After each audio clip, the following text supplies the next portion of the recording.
And welcome, ladies and gentlemen, back to the Valley of the Judged. I am your one and only gaming monk, better known as Mildra, and with me, I have 1, 2, 3 brothers and sisters. We have the master of the Fistiverse, good brother Joel, who is currently muted. I think he's off taking a Watsy. We have the man with an award named after him, and the longest suffering Caps fan in this particular monastery, good brother Doku. How's it going? Yeah, we'll see what next season's like for the Caps. That should be fun. I gotta start getting dinner ready in the background. When are we starting, Mel? Now. Okay, let's get going then, man. And our resident FNG for the time being, good sister Sachan. And hello there, Kyoryu Crimson in the chat. It has been quite a while since I have seen you. So we are back once again to delve more into Night. Last week we tackled a large amount of the setting, both how we got to this particular point in the year 2037 and the state of things regarding inside the major arcs, what daily life is like in them, what life is like in the Avalon organization, and the creation of meta armors, as well as how bad things really got. But also reinforced a couple of things. One, this is more of a grim bright setting than grim dark. Because, yeah, things are bad, but people are trying to make it better. And in addition, I had said this is what Hellgate London would have been if it was about something.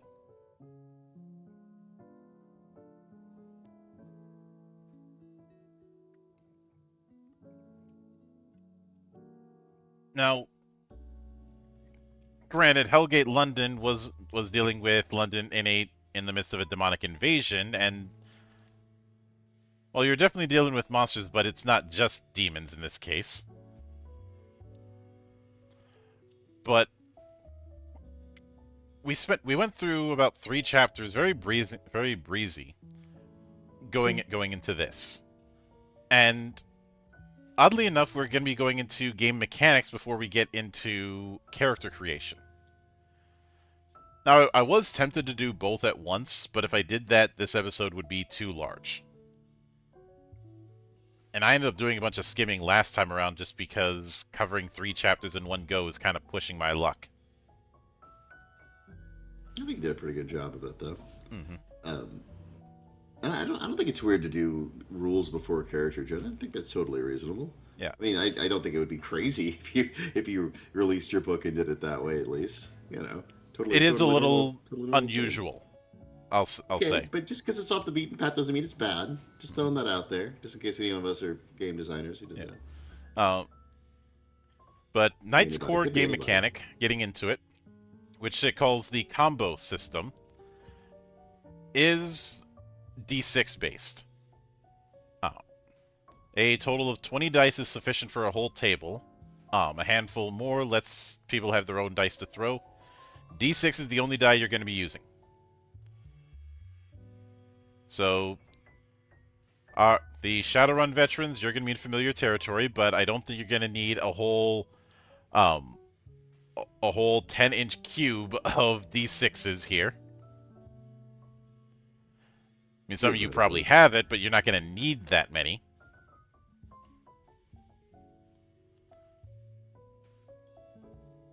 But after that, it goes into how scenarios and adventures are referred to as missions, and I think that was made pretty clear when we talked about Avalon, that this is very much going to be a mission-based kind of game. I think that works though for the format. It also helps to focus it because the setting is huge, so some focus in that's very welcome. Yeah, the focus is still your Knights of Avalon who are being given missions handed down by either your superior officer or one of the Knights of the Round Table. A mission will have a primary objective and sometimes secondary objectives. These are optional. Secondary objectives might come from other knights or come from one of the immortals. Sachan, for reference, there are 23 individuals referred to as immortals who are a lot of the big movers and shakers within the arcs. Each immortal basically runs one of the existing arcs. There is one that is missing, and the other run arcs that are scattered about across the globe.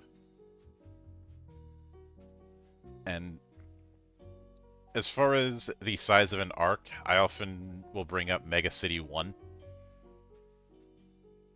An arc is not this. An arc is a massive enclosed city-like area. Most of them are the size of whole regions or whole states. Much like how Mega City 1 in the Judge Dredd universe covers most of the east coast of the of the US.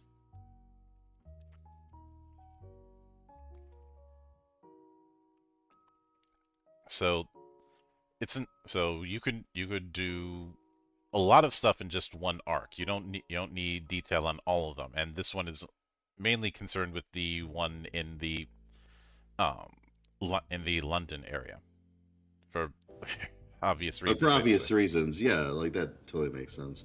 I like that though. I like it. I like it better that each one of them is its own like kind of micro setting, and you can swap between them to sort of like. Because I feel like with that, you'll have enough for an actual campaign or like a big chunk of a campaign within a given mega city, and then if you want like a change of genre to like mix it up, you can go to another one that is a vastly different situation. I think again, looking at the setting, it just seems like there's so much variety in these that like they feel more like planes in D&D than they do as just like individual cities in a broader network. So I like that. I'm a big fan of that. Yeah. So then it goes into GM, PCs, and NPCs. I'm skipping that because it's not something we really need to know. Or at least, or that we... And Carrie says, we talking Mega City 1 from Stallone or urban movie? More urban? I'm talking Mega City 1 from the comics. Yeah, why would we go with the movies? Do you know who we are? Although between the two, if I'm going with one, movies. I'm going with urban. Yeah, obviously. Although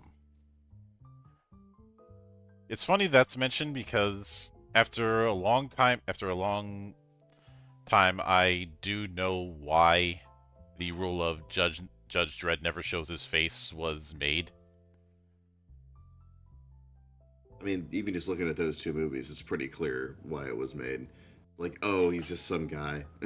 He's just whatever celebrity is playing him. Gotcha. Well, apparently Stallone didn't even want to take the helmet off, but that was pushed on him by the producers. Yeah, because they wanted to sell tickets, and it became a Stallone movie, and not really a Judge Dredd movie. And it wasn't like Whereas, for it being the '90s, it's weird, but he actually did a good Judge Dredd movie. It was that one where he was like frozen and thawed out. Well, what was that one called? Demolition Man. Like that's a way better Judge Dredd movie than his Judge Dredd movie. well, at one point they were going to 2000 AD was going to have some art done by student artists. But the art was so bad it was unusable. Because the idea of him not showing his face was something that was put in after that student art because of how bad it Really? was. Oh, okay. And that's when the rule was put in place. I do know that when it came to Urban, the producers did push for him to show his face, and he refused. Yeah, that guy's fantastic. He was the Not perfect only costume for refused, but Dredd. basically held them by the balls, saying, "If I have to do it, I'm out of the movie." I love him. And he said this during production, so it's a case of good luck finding somebody to replace me that fast. Yeah, yeah, beautiful, beautiful Mm. work. And like it made the movie 1,000 times better, right? Mm-hmm. Yeah, but they do have a sidebar about creating your own missions, which that'll go into more detail when we get to chapter 10. Uh, but for now, the combo system itself. This is what you're going to be rolling when you have an action that has an uncertain outcome. Uh, and the reason it's called the combo system is you're using a combination of a base characteristic as one part of it, and a secondary one. Uh, Now, a characteristic cannot be used as both the base and combo in a skill check. But it is on a 5-step process. First step is the skill check. Basically, the GM decides whether or not a skill check is required. And this is also where they're going to determine the difficulty of the check. Step 2 is of course difficulty, and we do have a nice sidebar for difficulty levels, ranging from easy, difficulty 1, to impossible, difficulty 15.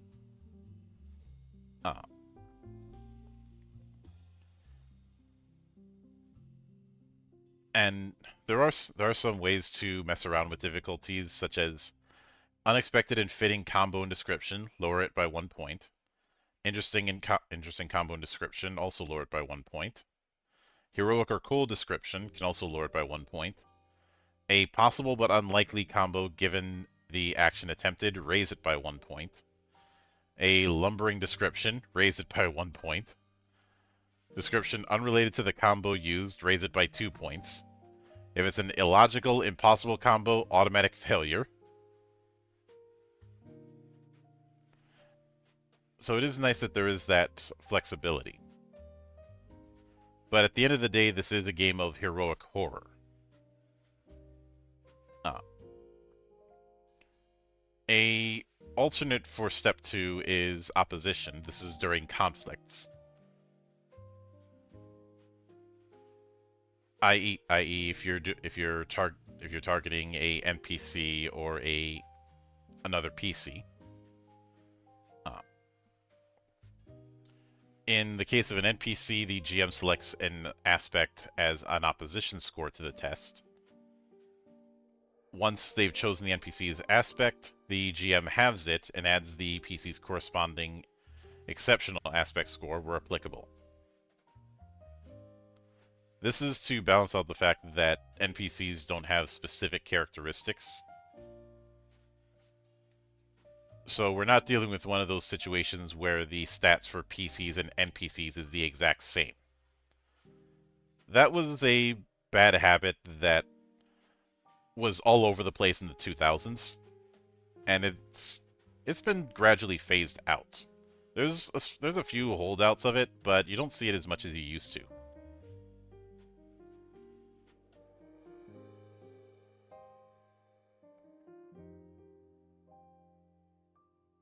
And hold on a second. There we go. After that, you have the actual rolling the dice. So I was you add surprised the. at how coy they were about what you're supposed to roll on the dice. It's like whenever you've got a big pool of D6s, your first instinct is to add them all together, right? And then they're like, no, you got to get successes. Okay, what's a success? 4 plus? No, it's evens. It's evens, and you don't count odds. Yep. So you're looking for the base characteristic and the combo characteristic. Essentially, the So, stat and skill um again. actually not stat and skill, just two stats essentially.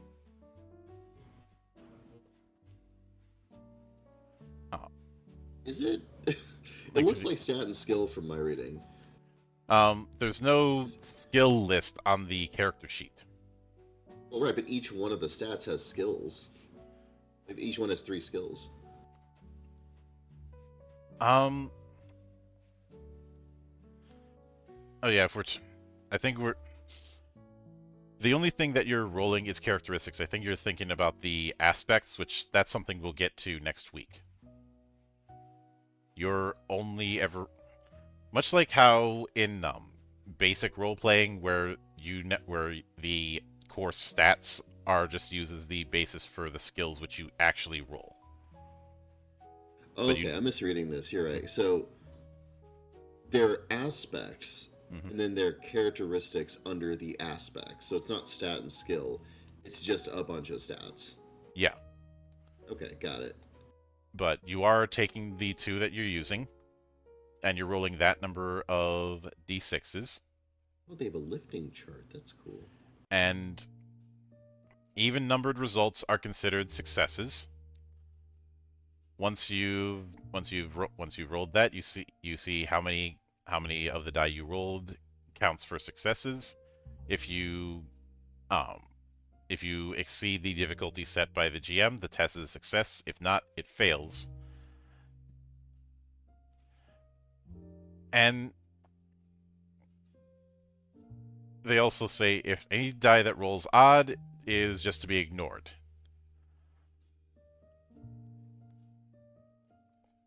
But we also have the mechanic of overdrives.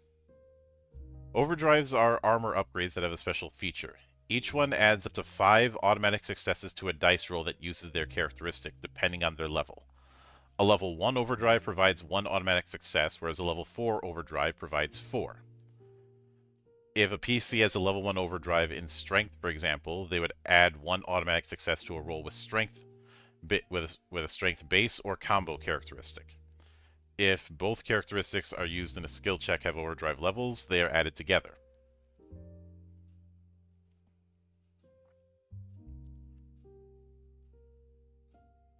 Which, since overdrives are tied to your armor, that's one good way of showing the difference between someone who has armor and who doesn't. Yeah, I'm already smelling the exalted baking off this, and I love it. I love whenever you can just add successes to rolls, because it alters things, right? It sets a floor for you. And we lost cool. Doku. Oh no, Doku. Oh. The exalted reference was too much for him. I don't blame him. I would have fled too. And then we have critical failure. If you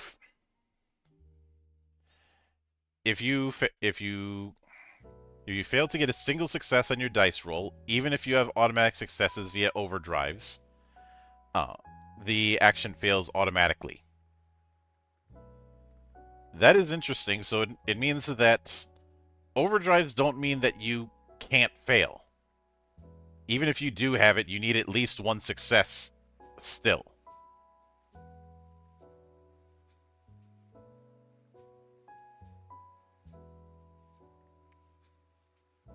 I think that's a nice counter to the whole, because I could see someone making the argument of if you don't roll any successes but you had an overdrive, you still got some successes on it. No, you fail.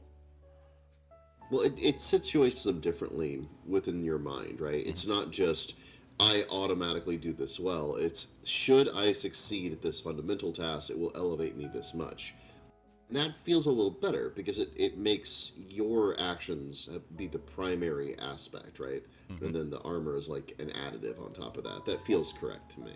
Yep. So there's a lot of little thoughtful pieces of design in these mechanics that I really like as I'm like reading through them. Mhm. Kyoryu asks, so is a Knight of Avalon, or Knight's like a PMC soldier for the round table? Hmm, I wouldn't say they're PM. They're certainly soldiers, but I wouldn't say they're PMCs because you are expected to follow the rules of chivalry.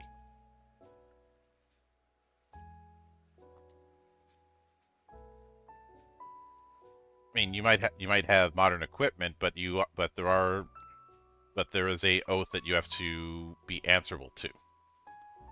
But on the other end of, actually, no, squires are a rank that reports directly to one of the Knights of the Round Table. Uh, Everyone else is just a knight. A group of knights are a banner.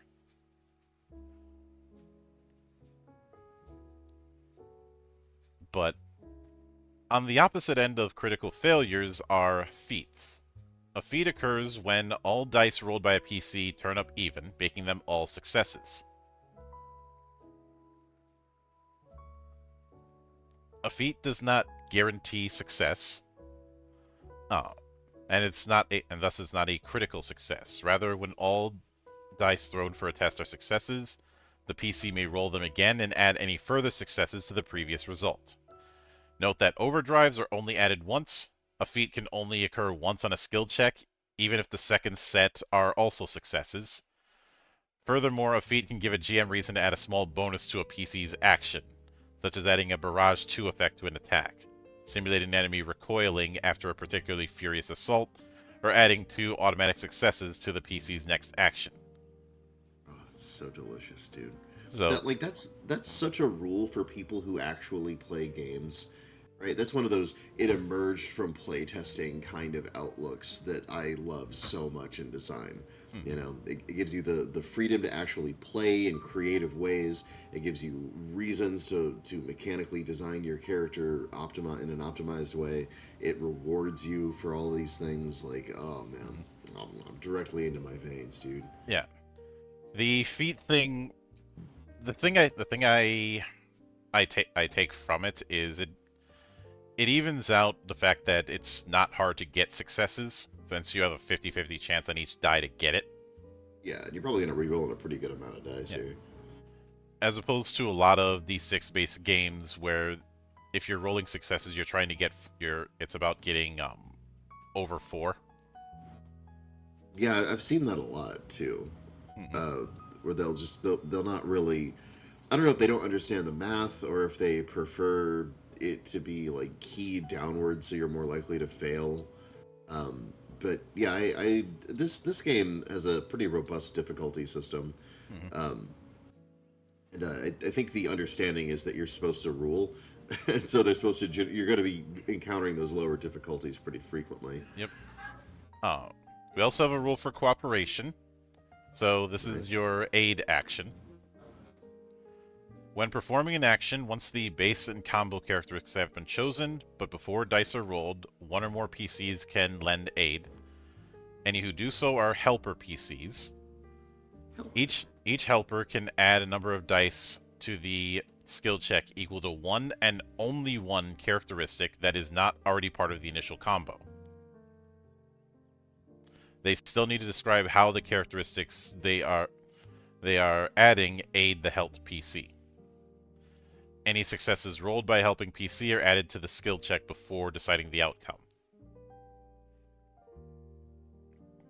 That's an interesting way to do it. A lot of times when there's an aid action, it doesn't get used as much because it's just like a +1 or 1 extra die you're rolling, which is kind of lame.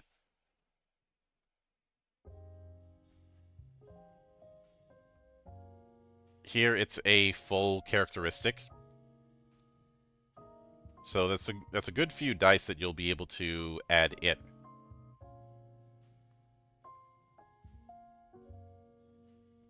Like with a lot of the pre-gens that characters that we saw, or that I've seen in the past, characteristics range from 1 to 5. And I say this is going to reward both camaraderie because a banner is supposed to work together. You know, work together or die alone out there.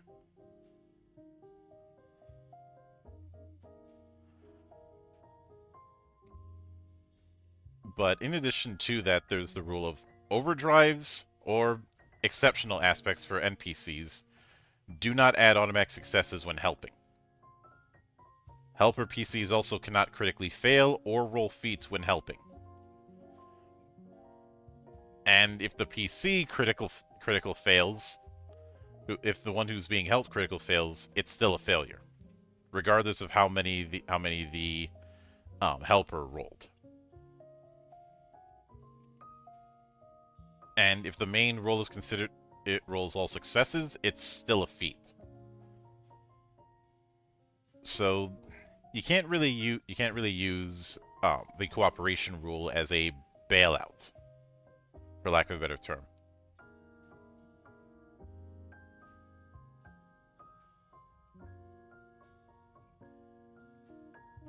Yes. That seemed to require a response. So. Mm-hmm. Oh yeah. But yes, outstanding. Continue. Mm-hmm. But then they get into aspects and characteristics. Each character has 5 aspects and 15 characteristics, 3 per aspect. Yeah, these are nifty. I was going through these earlier, and they've made some really interesting decisions with what they've chosen to include and exclude, and where they've chosen to put it. And again, I'm starkly brought to the realization that these people play their game. Like they do. They play it and they understand how these groupings will cause fun and what kind of fun they will cause. It's all subtle stuff, but as a fellow elf game crafter, these dudes really understand their stuff. And it really shows in the elegance of how they put this together. There's a lot of little flourishes in this that you'll notice as you read it as a designer, and I think that they're gonna make this game a joy to play because it's got such a lovely lightweight little system, and yet it has a very particular like shape and flavor to it. Also, on page 80, they have a nifty little strength lifting chart that's diceless, which is great. I love that. So many games don't do that, and this one does, and I love it. Yeah, but aspect is a bit of a soft cap on its associated characteristics. For example, the flesh aspect governs the strength, endurance, and movement characteristics. If you have a score of 4 in flesh, none of the characteristics can go higher than 4. If you want to raise that limit, you have to spend XP. It is interesting that the 5 aspects have the same name as the 5 domains in this post-apocalyptic world.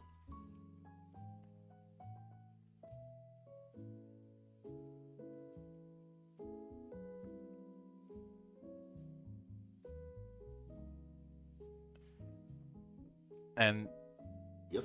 There is a rule. Each aspect point above 5 adds an adjective to a character and should have an effect on their attitude, reactions, or so on.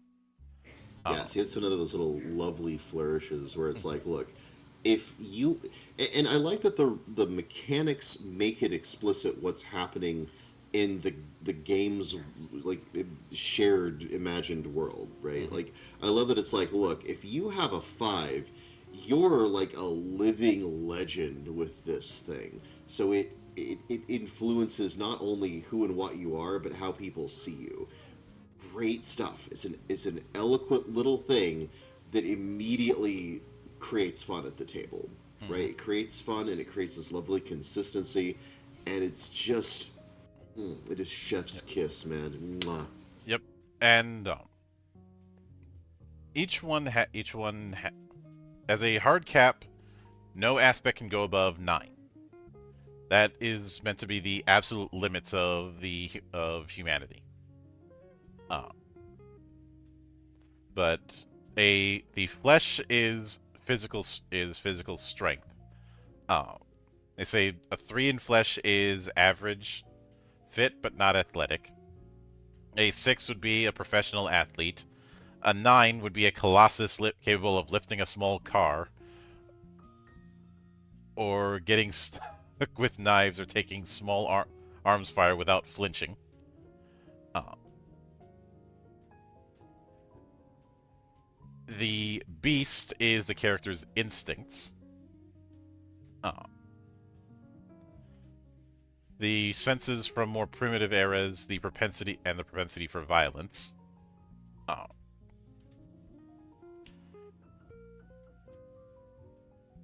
and a score of 9 in beast is someone who's awakened to the world around them as the greatest predators, and probably has the same instinctual reactions to outside stimulus. This is machine, which represents cold calculation, detached planning, and memorization. Machine is how apt someone is at logical thinking. I really like that it's called machine. Hmm. Actually, all the names for these are neat. They're Yeah, very evocative. and like I said, they're used in the domains, Mm. the areas that have been overtaken by this scourge that has completely covered large amounts of the planet. You know, the darkness we talked about last week. Uh, though I it, do know that, yes. mhm. Oh, the lady governs charm, charisma, attractiveness, being suave, and bending others to one's will. Uh, so this is your diplomancer score. And the mask represents your ability to be duplicitous and stealthy and to lie. Uh, and someone with a score of 9 in the mask is a veritable ninja, a crime boss in the making, or a world-class con artist. They breathe manipulation and live a life full of duplicity. I suddenly have an urge to rewatch The Great Pretender. Yeah. But each aspect has 3 characteristics that is associated with it. That represents the sum of that character's skills and abilities. There are 15 characteristics total. Some are innate, some are more trained skills. But there isn't much of a difference when it comes to game mechanics. Oh. And as mentioned, no characteristics can exceed their governing aspect score. So the flesh characteristics are movement, strength, and endurance. And as mentioned, there's the lift and carried load. Yeah, I love it so So much.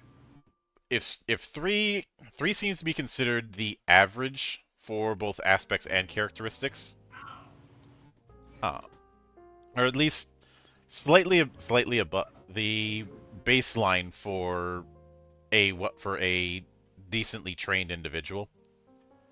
Uh, but the lifted carried for that is 110 pounds. The carried weight is 50 pounds. At 9, the weight lifted is 1,000 pounds. The weight carried is 330 pounds. And just for the fun of it, I want to see what the record is for deadlifts. Yeah, so actually, because I made a chart like this for Lone Wolf Fists, and then I actually happen to have some like lifters in my Discord, and they were like, man, we were all chuckling at the numbers you put in there. They were completely wrong.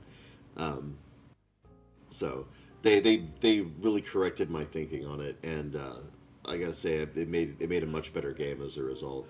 And I find every time I have to actually look something up in reality, it's like, oh, okay, I really I didn't understand this at all until I benchmarked it against the real world.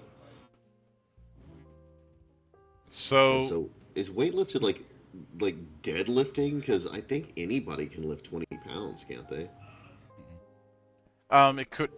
It just says weight lifted. I think it's. I don't think this is interested in going that far into the weeds. Yeah, I don't think I think you're right. I think this is just like what can you like casually lift, Hmm. or if not casual. Well, I don't know because if it's casual, there's nobody on Earth that's lifting 1,000 pounds, right? Unless Yeah. this is meant to be kind of transhuman. Uh, well, given the whole thing with the armors, possibly, because And that might be what's going on there. like it said like Flesh 9 earlier said you were like a colossus who could lift a car and take up knife stabs without without even noticing. Yeah, so okay, if you can lift up a car at all, then yeah, it's 9 is gonna have to be like Yeah. upward limit there. Well, hello. Yeah, sorry about that. I lost internet connection there for a second. Hmm. You missed all the good stuff. Ah, my best stuff. Yeah. Okay, actually, just a second. I gotta use the bathroom. I'll be right back. But the I did check the deadlift record is 1.1 thousand. Um, that was in September of last year by Bjornsson, the guy who played the Mountain in Game of Thrones. Dude.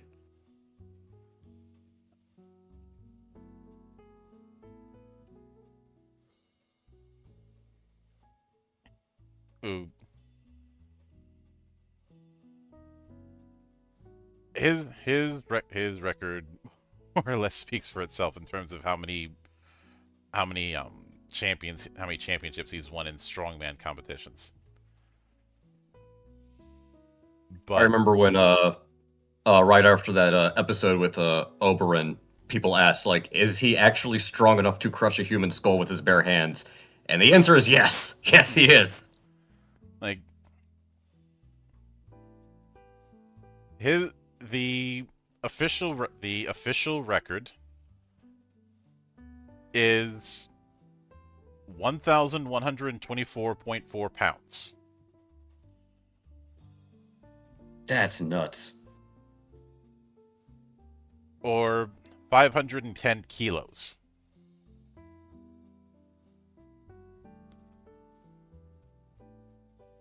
Yeah, that's crazy. I can't even imagine being that strong. Uh, and I've seen the weight that gets thrown around when it comes to those strongman competitions. Sometimes that involves hauling a 18 wheeler with nothing but a rope. I've seen those before. Those are crazy to watch. Mm. But each of the characteristics that they go into has a few examples of what might be an equivalent at score 1, 3, 6, and 9, as well as a few sample combos. The beast characteristics are don't do this to me, PDF. Aggression, combat, and instinct. And you weren't here for this, but there isn't really a skill setup. You're always rolling characteristics. Your aspects is the soft cap of how high their associated characteristics can go. So if you have a beast of 4, the 3 characteristics I just mentioned can't go higher than 4. Oh, that's an interesting mechanic. Uh, 1 is the dead weakest. 3 seems to be a relative average. And 9 is the absolute cap.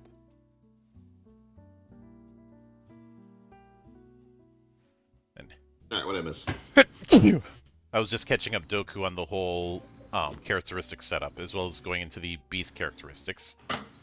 Very nice. The combat characteristic is mostly concerned with hand-to-hand and melee combat, so I would be shocked yeah, if somebody in the design team wasn't playing a storyteller system game at some point. What do you mean? Just a feeling. This does feel kind of storyteller. But there's, I mean, like, these guys are definitely old exalted heads. There's no way they aren't. But you know, some of these choices are fascinating to me. Like, I like that aggression isn't combat. Like, they're two different spheres, right? Animal savagery. Like, oh man. The machine characteristics are ranged, knowledge, and tech. Probably could have, like, chosen a more flowery term for ranged, but I'm kind of glad they didn't. Yeah. I'm kind of glad they were just like, no, this is range stuff. You know what to do. Although, I do like this sidebar about the lack of a intelligence stat. Stating, quote, Yeah, that was nice. there is no intelligence stat in Knight. Instinct represents cunning and guile, whereas knowledge and tech do the same for academic learning. A reasonably intelligent train of thought involving technology can be simulated with a base instinct combo tech, and a smart plan to lay down covering fire in a kill zone can use a base instinct combo ranged as a skill check. A character's intelligence depends on how the player chooses and describes the combos they have at their disposal. Pretty sure I don't have an intellect stat either. I mean, I know you don't, buddy. I have mind, which isn't the same. Don't be so mean. You'll notice everybody else clocked it. Ha, ha, ha. Oh my goodness. Joel, I will throw things at you. I know your arm's good, man, but there's no way it's reach all the way to Alaska good. So I think I'm safe in my snarkiness. Even a brick can fly if you throw it hard enough. My man's over here bending the laws of space and time to seek vengeance. I gotta admit, that's pretty cool. All right. So yeah, I also like that sidebar. To be serious for a moment, I like it because it very clearly demonstrates to me that they know what their game is and is not about. And I feel like this is a test that they passed that I kind of failed on Wolf Fist, because I put in a lot of thought and work into like the what was it, like intelligence set, and that is like how you can craft stuff and all that. And I was like, oh well, if it was an exalted, I got to do it too. I think that's wrong-headed. I think that if you understand that your game's kind of fundamentally not gonna be paced that way, and it's not going to be interesting, it's not going to be a focus, you can just move on. You can be like, okay, you're smart. But what I really love about it is that they're like, hey, look, the intelligence of the character is the intelligence of the player demonstrated through their actions and role playing. Right? That's exactly where it should be. That's such a deep and wise way of thinking about and characterizing your system that I'm actually kind of in awe of it. So this sidebar is great. Yep. But when it comes to the characteristics of the lady, we have aura, eloquence, and composure.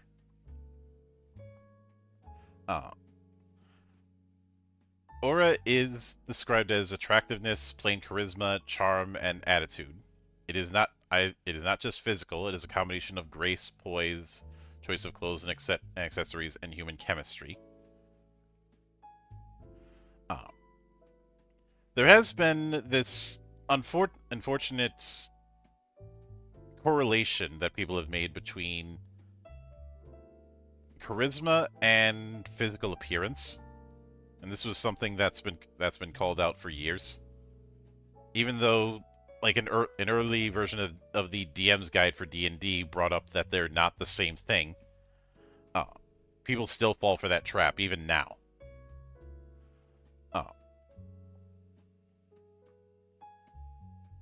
There are plenty of people who weren't exactly supermodel looking, but still had a high amount of charisma.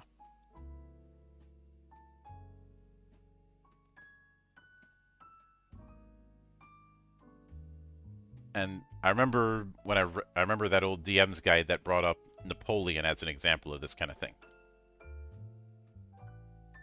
Certainly charismatic, but not exactly pretty. Actually, a really good example. Mm-hmm. And composure is willpower, self-control, how well you can withstand fear and anxiety, and whether or not you can remain calm in a stressful situation. It is valuable for knights who are going to face horrors on a daily basis. The mask's characteristics are stealth, dexterity, and acuity.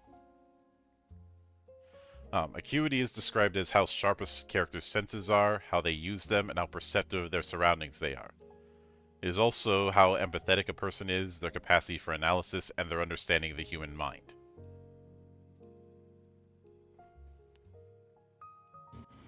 But noticing when I'm looking through these that each one of these really does lend itself to doing something immediately and concretely within the game setting. Mm-hmm. That's really nice. There's so many times when I see these big unwieldy skill charts and things like that where it's like, okay, well, I'm not gonna use almost any of this, you know. And Look, there's a reason why Fantasy Games Unlimited has been my whipping boy for years, as well as Palladium. well, Palladium. Yeah, Palladium's kind of my go-to example of like why you should not do that. And like it's not like Palladium was doing something at the time that was super unusual. Like D&D was doing that too, with this giant skill list of which almost none of it would be used. And it's like, well, why wouldn't you just put those in classes like they used to? What's the point of this?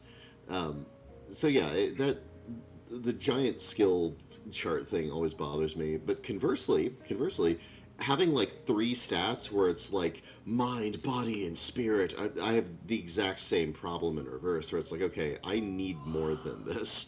Mm-hmm. Like, if I have four players, what's the fourth guy gonna do? You Is know, that a call out to Besem? it is a call to Bessem. Yeah, Bessem can bite me. Oh. Again, a lot of games did that. Like a lot of games have like a tri-stat, and then a lot of games nowadays have like three stats or four stats, and it's like this is not sufficient, Yeah. guys. It Come on, it we depends. gotta be a little less focused than this. For me, it depends on how it's used, because the Worm engine, Warrior, Rogue, and Mage, has that as its three stats, but each one of them um, cascades into multiple things. Um, and there was also the four stat setup you saw in the Saga system, but you had the ability score and the ability code within that. Yeah, and you can have a game that only has a few stats, but generally with those games, uh, I don't I don't think of them as long-term games because you got to have places to grow and invest whenever you're playing a role-playing game long-term. Like if it's over Oh a yeah. year and having like four stats, it's like okay, well those are gonna max out after a year Yeah. of play, and what will you have then? You know? Meanwhile, I've got 6, and everybody thinks because of that I'm some D&D derivative. Oh my god. Well, That look, has been okay. used as part of the argument that I have a D20 and I have I have 6 ability modifiers. Well, like, okay, you do have some DNA, or at least some RNA with like third edition D&D, right? But like, I just don't like. There are so many games that have that RNA. It's like saying, "Oh, look, you have a nose on your face." That's ridiculous. Hmm. That just means you're exactly the same as everyone else on the planet. It's like, no, we all share a common ancestor. It's Yeah, I promise you, there's other differences. yeah. But then they go into scenes and conflict phases, which is scenes is exactly what you think it is, and it's very much lending to that World of My wolf. Darkness RNA. Um, Yeah, but again, those work in World of Darkness. And really, when they came out, they were fantastic technology. mhm. And conflict phases is where where you have conflict. Though, Combat. Well, not necessarily combat, but yeah, they give a few examples that aren't necessarily combat, but would still fall into that. And you do have the notion of doing turns, which are meant to last 6 to 10 seconds. This includes all characters' actions from the highest initiative to the lowest. Um, Obviously, characters are acting from. We're doing the aim high initiative, of course. Um, but combat actions are your bread and butter during conflict phases, and unless you have a certain ability, module, or effect that grants it, a PC or NPC cannot perform more than one combat action during the same turn. okay. And I managed to make all of dinner while doing this podcast, Mhm. and nobody noticed. Yep. Uh, you have a move action, also known as a basic action. Uh, you can perform one. You can perform one of these in addition to the combat action. Um, Yep. And again, you're seeing that RNA from. mhm. This is more 3.5. I think 3.5 is the one that really clarified, like the like action slots, where it's like, move, standard, minor. Yeah, which back in 2000, remember that getting a lot of people really pissed off for very stupid reasons, Yep. and But then at the they end of just the day, conveniently forgot that particular complaint until they revisited it word for word in 2008. No, I'm not letting that go. there's only like 4 arguments in the TTRPGO sphere, man. You know that. We all know that. you know, I Oh, don't like this because it's not the way things used to be. I mhm, want things to be different than they are now for no reason. Like there's like 4. You know. mhm. That doesn't mean I'm not. That doesn't mean I'm not. I'm not going to. Well, I'll put it like this: when everybody was hating on the Schumacher Batman films, there was a narrative that emerged that, oh, Batman was always dark and gritty until Schumacher cocked it up. Oh, that's these people have no idea what they're talking about. I grew up on the Adam West Batman. Like, no, he wasn't. Like, wasn't it like Robin issue like 5? Like, we've always had goofy Batman. This is part of the Let me character, man. let me bring up. I will bring up two words: Silver Age. Oh yeah, oh yeah. And the Silver Age is like classic Batman, right? Fantastic stories grew out of the Silver Age. Like we didn't get like the Alan Moore stuff until what, the 80s. Like we've had decades of Batman before that. So Yeah. yeah, I just don't. Yeah, Oh, I'm sorry. I don't. but the reason I bring it up is because of that. Is because of that convenient memory kind of thing. Like I know I'm bringing up the bullshit arguments that D&D 4th edition got subjected to because while 4th edition did have its problems, a lot of the actual problems weren't what was actually being discussed, but instead hyperbole. I've talked about that in the past. And one of the big It's ones was the MMO comparison. And that is a fair comparison, although like that's mostly a stylistic thing. Like the presentation here's is what invites that. here the problem is um back in 2000, the argument was it's turning D&D into Diablo with the exact same wording. I mean, but again, like I think that's a fair comparison. Mhm, I don't think either of those is an unfair comparison, and I don't think in either event mhm. that you're really wrong. I just don't know how much that matters, right? Like Oh, D&D being a little more like Diablo or a little more like World of Warcraft or whatever mhm. isn't really the end of the world if you get to have a good game at the end of the day.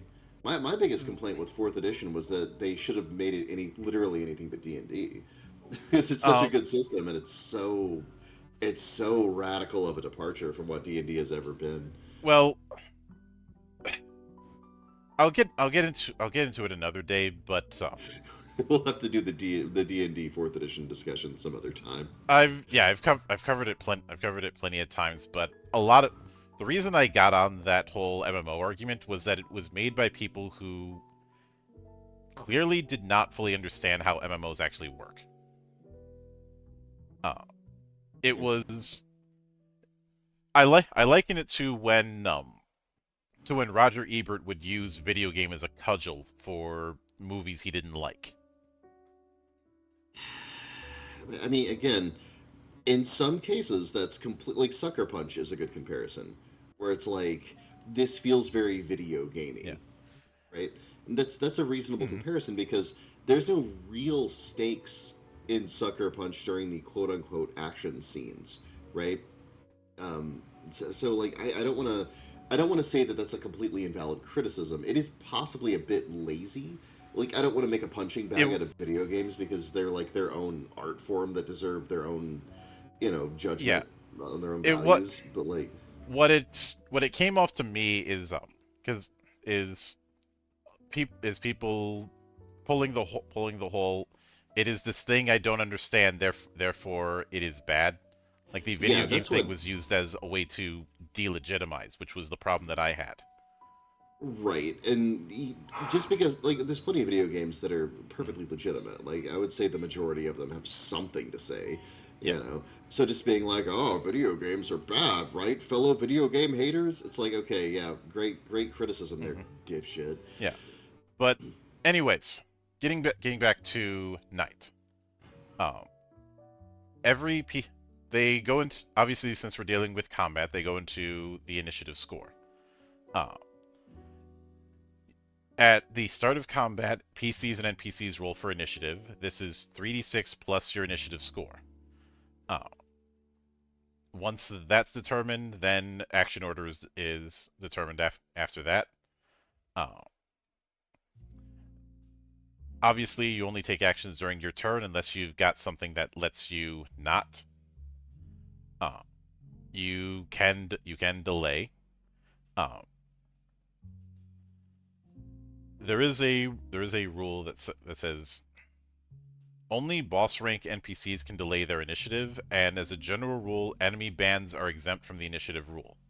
Unless otherwise stated, they always act on the lowest initiative possible, 1. I feel like that is mainly there to smooth things over so you don't have to worry about the initiative of, say, mooks or low scale enemies. Yeah, that seems like what that rule is doing. Hmm. Uh,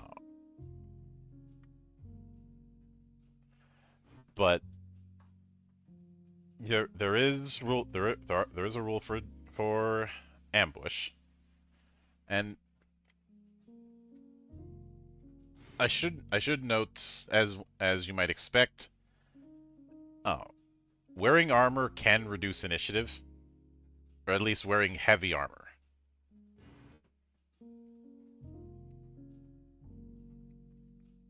But your initiative is usually tied to.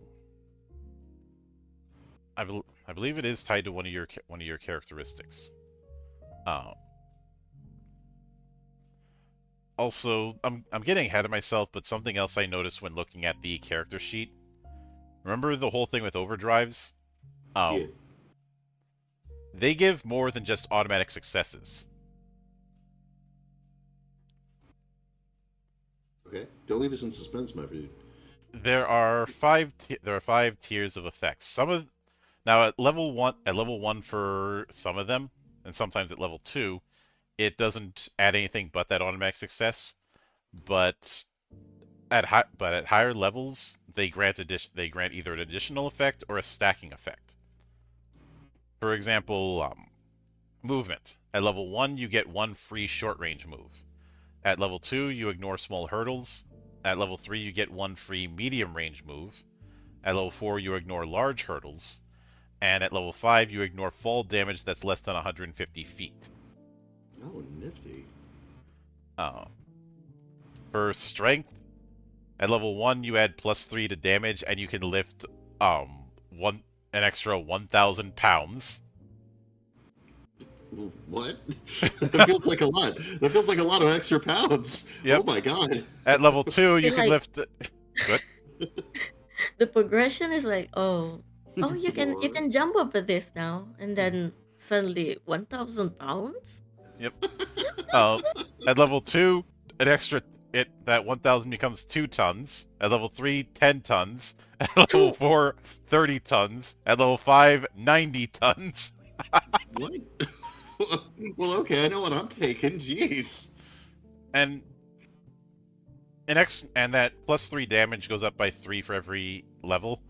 This kind of reinforces something I said before, that it's clear that overdrives are meant to represent the power difference between someone with armor and someone who doesn't have armor. It's quite a difference, as we can see. Uh, I'd say it's somewhat akin to the epic characteristics that were in Scion, but it's not quite that. Yeah, it's very reminiscent. Again, it does remind me of White Wolf style design. Mm-hmm. Yep. But when it comes to ambushes, it just means that the ambushing party gets an extra 10 points to initiative, and they retain that bonus throughout the conflict phase. So if they have the jump on you, they maintain having that jump on you. Of course, that door swings both ways.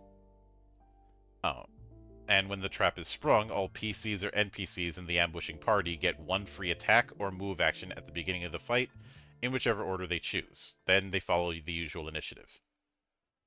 I mean, obviously you take attack every time, but Yep. But yeah, like I like that quite a bit, and I like that they also have a call out next for like, what if you're fighting someone who you've utterly taken by surprise? So like an ambush is like kind of different, because it means that you could have like an ambush in an active war zone where they still have their guard up, and you could also have an ambush when they're totally flat-footed, and those would be distinct things. And like that's a wonderful thing to program into your game, or even to even have thought of.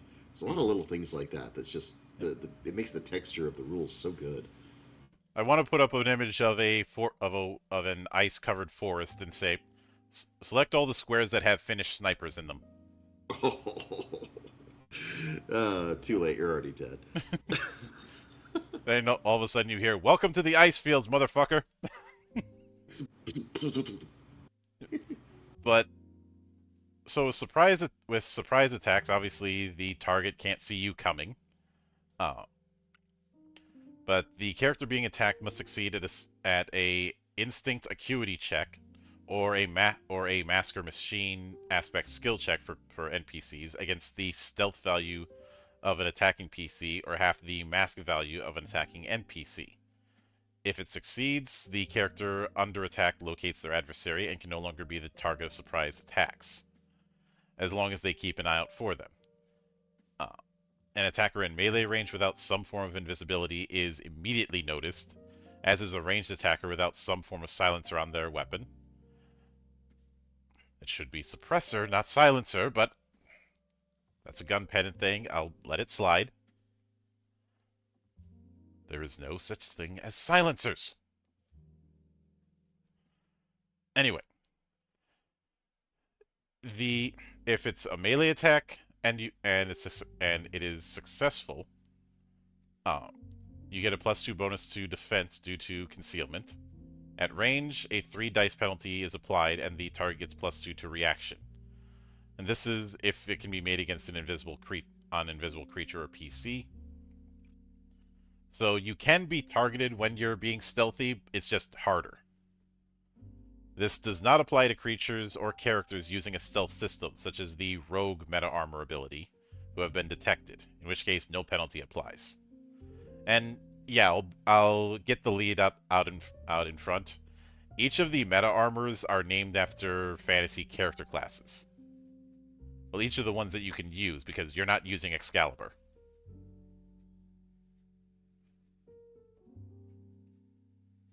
But in addition to this is something I find interesting. Fighting styles. You knew this was going to be something that would get my attention. Before rolling for initiative, PCs have to choose and announce which fighting style they each wish to use. Camelot-trained knights are all proficient and familiar with several different fighting styles. There are 6 for a PC to choose from at the start of combat. NPCs do not use fighting styles. You can only use a single one at a time. Each combat style can be used with melee or ranged weapons. Some require a specific type of weapon in hand. Shifting from one fighting style to another in the midst of combat costs a move action to represent having to adopt different tactics or changing weapons. If they don't state which fighting style they're using at the beginning of a battle, assume the standard style by default. Each fighting style beyond the first has its advantages and drawbacks. This really reminds me of the fourth edition of Legends of the Five Rings, where like you did different stances you could do. Mm-hmm. Yeah, I think that's pretty nifty. So, standard style, your basic-ass fighting style. It doesn't have advantages, doesn't have disadvantages. Aggressive style is self-explanatory. Which, I like that you can use aggressive style at both close and range. The bonus, you get 3 more die on ranged and combat attack rolls. The penalty, you suffer a 2-point penalty to your reaction and defense scores to a minimum of 0.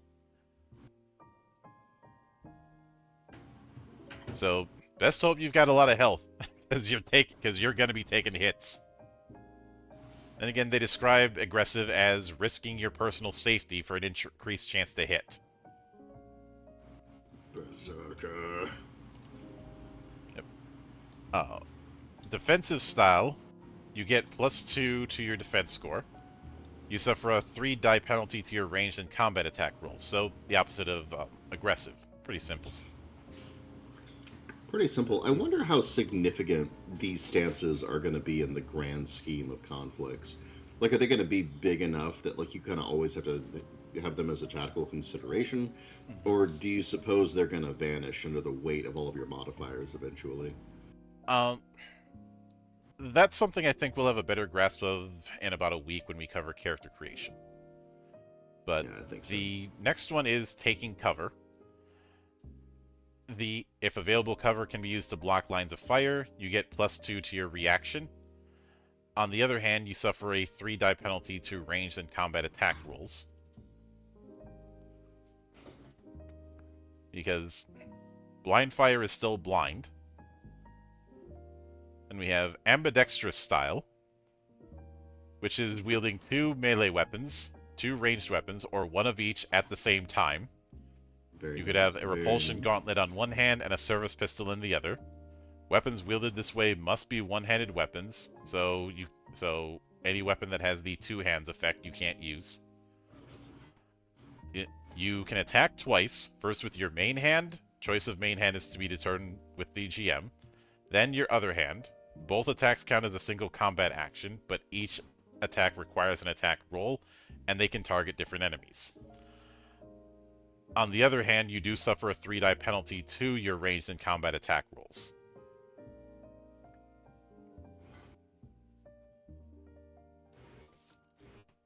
But I like that this is not only just the standard 2 melee or 2 ranged weapons, but also the mix. So if you want to do sword and gun, you can do it. You know, I the think setup sword you guns see. are my favorite. Can you do 2 guns though? Yeah. Yeah. Oh. Now we're talking Wild West, baby. And after that, we have Akimbo style, which requires 2 identical weapons, 1 in each hand. Both are used to attack at once. So if you're using this, you would need 2 service pistols or 2 bastard swords, 1 in each hand. Both weapons must be identical, but may have different upgrades or ammo. If they do have different upgrades or ammo, then one of the 2 weapons is chosen as the main, and only its effects count on the attack. The other weapons' upgrades are ignored. Ooh. But that means you could have, like, variety, though. You can switch between them. Yep. So, as a bonus, you can strike or shoot with both of them simultaneously. When determining damage, you accumulate dice from both damage or violence scores as indicated on the weapons used. If the options or ammunition vary, one of the 2 weapons is chosen as the main, and all its effects applied. All effects on the other weapon are ignored, and it simply adds its damage dice to the main weapon's damage, or half if rounded down. For damage dice, use the sum of the dice indicated on the 2 weapons. Fixed bonuses are not cumulative. You only get the fixed bonuses from 1 weapon. So, The example they give is a 2d6 plus 3 damage roll becomes 4d6 plus 3.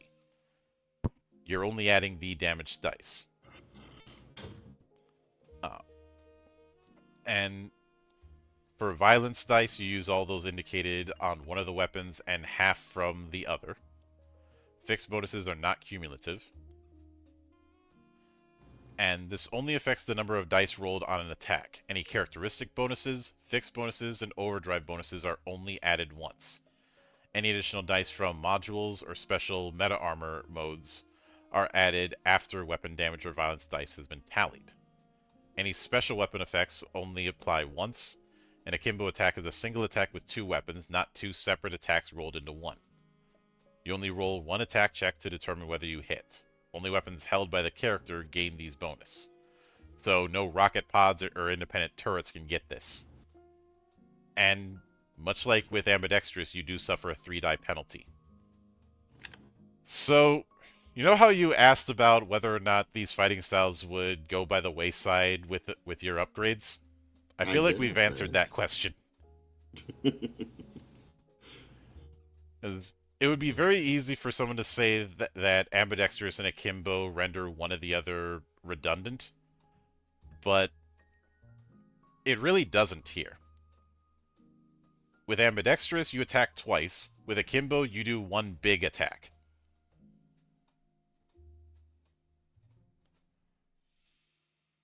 Which, I like that.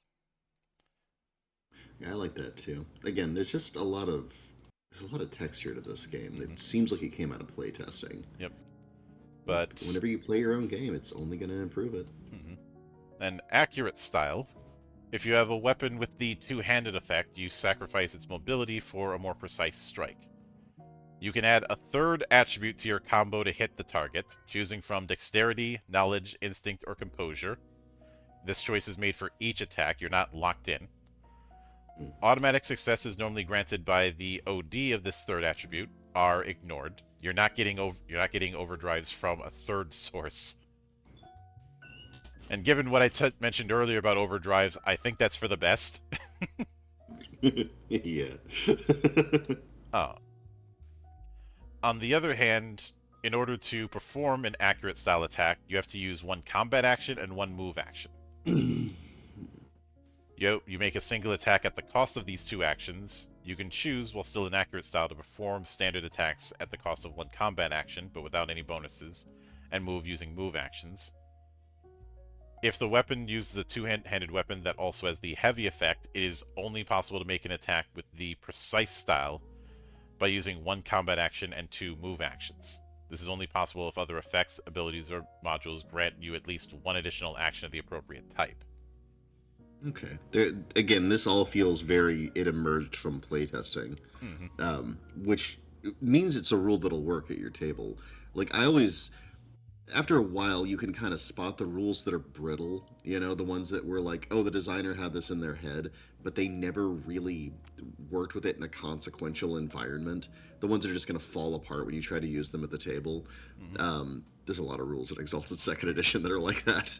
But this feels like a version, like, this feels like they played these through and questions came up organically and they were like, oh, wait, how should we organize this? Like, it's got just a little bit too much detail to have emerged directly from somebody's skull, So I like that. Yeah, then we have the shelling style, which you can use if you have a ranged weapon with the 2-handed effect. Remember, you may be outmanned, outgunned, but you're never outmacked. Because big guns never tire. The bonus is, as long as you shoot at the same target or same group of targets, in the case of a weapon with the spread X effect, you can increase your damage or violence by 1 die for each turn you previously spent shooting. First turn, 0 dice. Second turn, 1 die. Third turn, 2 die, and so on until you cap at 6. Just increase the lead density of the air to unsurvivable levels. Only the number of turns spent shooting is taken into account, not the total number of potential attacks or actions. So if you've got multiple attacks you can do, it's not going to count that. So you can't use that as a quick way to get up to 6.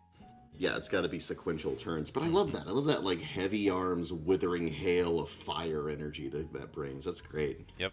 A graduate of the Troa Barton School of Combat. Or, I've got a bullet with your name on it, and I'm going to keep shooting until I find it. Yep. This is beautiful, man. The penalty is you roll 2 fewer dice on each of your attacks. I think that's going to be somewhat offset if you do this for enough rounds.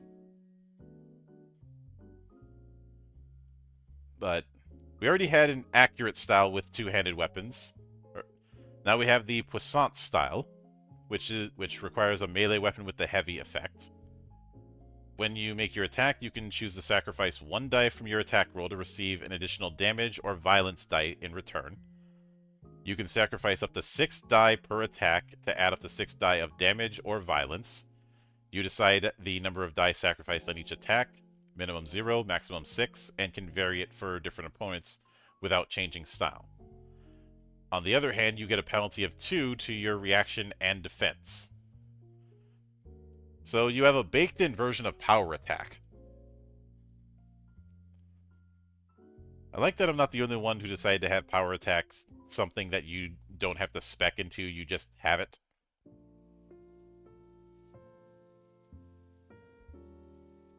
Because that is basically what this is. You know, take a penalty to hit harder, potentially. Again, though, I love that. Because it means you can max out your hit hard stat and then start investing in your hit accurately stat, and it'll kind of increase your hit hard stat instead. Yep. It's beautiful. Then suppressive style. If you have a shooting weapon with the heavy effect, you can do a suppressive shot. Once again, the Troa Barton School of Combat. So first, when attacking a brute, badass, or a boss, I love that that's the 3 tiers we're going with. You can sacrifice 2 dice from your damage roll to remove 1 damage die from all attacks made by the targeted enemy during the next turn. Up to 6 can be sacrificed to remove up to 3 die from their damage. The target always retains at least 1 die of damage. If your weapon has the spread X effect, enemies hit through the spread also suffer this penalty. Second, when attacking a band of enemies, you can sacrifice 2 dice from your violence roll to subtract 1 from the overrun score of the target. Up to 8 dice can be sacrificed to do this to remove up to 4 points from overrun. These overrun points are subtracted before calculating effective damage. The effective damage on the band for this turn is equal to its overrun minus the penalty, multiplied by the number of turns passed. The suppressive style reduces the band's overrun for the current turn only. Regardless of the number of attacks and the number of PCs involved, using suppressive style, if they are made against the same NPC, imposed penalties do not stack. A maximum of 3 dice of damage removed or 4 points of overrun subtracted for a band can be achieved in total per turn on each target. That does mean that you're going to have, like, the guy that can't otherwise contribute probably doing that just to debuff the enemy. Mm-hmm. But I like that they can contribute. Yep. Right? And there's no reason to, like... I like the caps on it. I wonder if maybe that also emerged from playtesting, where they're like, oh, okay, so if a second guy starts doing this and suppressing one of our badasses, they become kind of weak. Mm-hmm. Yep. Okay, yeah, I think this will work really good in play. I want to. This is something I want to kind of play out and see how it looks. Mm-hmm. I want to see how that feels at the table. Yep. Yeah, they got my curiosity here. There is no dodge or parry mechanic. There's just straight defense. And defense is for melee combat, reaction is for ranged combat.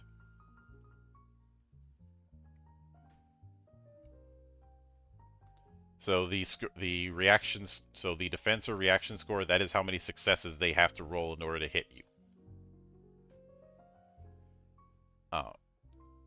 And normally I'd ask how ties work, but I feel like this game does not care about ties.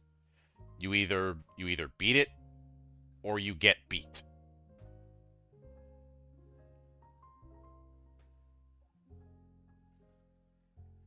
Yeah, I always have ties generally break in favor of the winner because, like, I like to see dynamism in a scenario.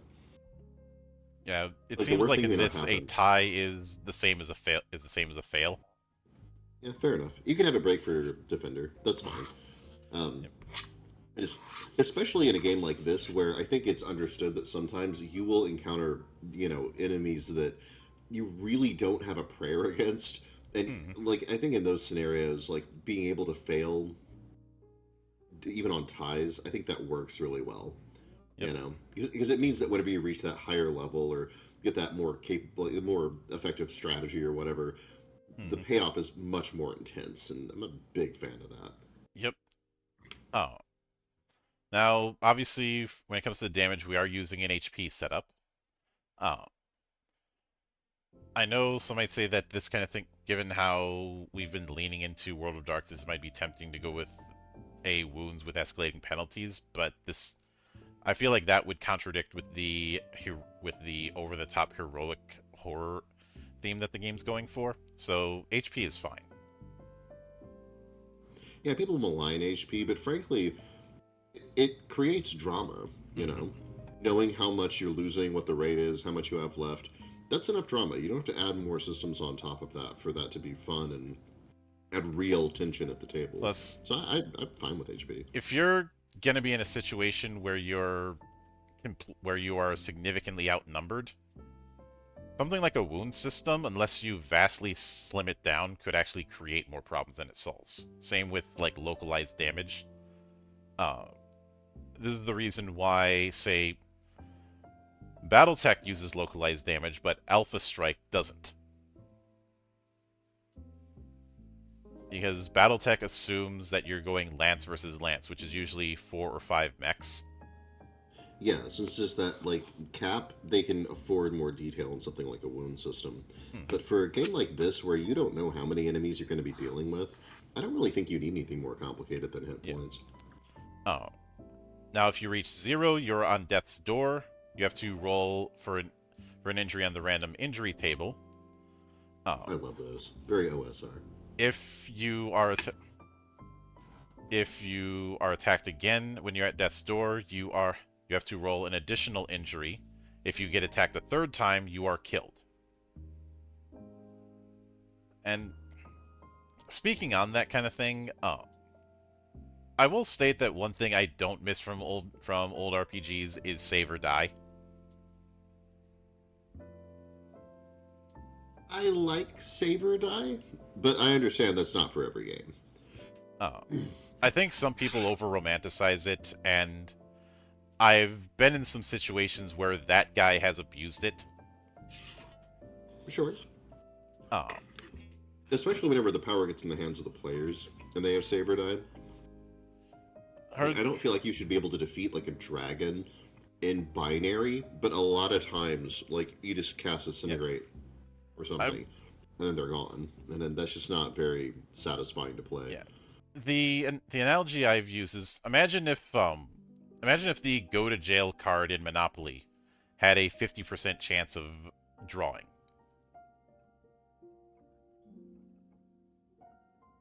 Well, but I mean, it's okay to have the go to jail card in Monopoly, Well, right?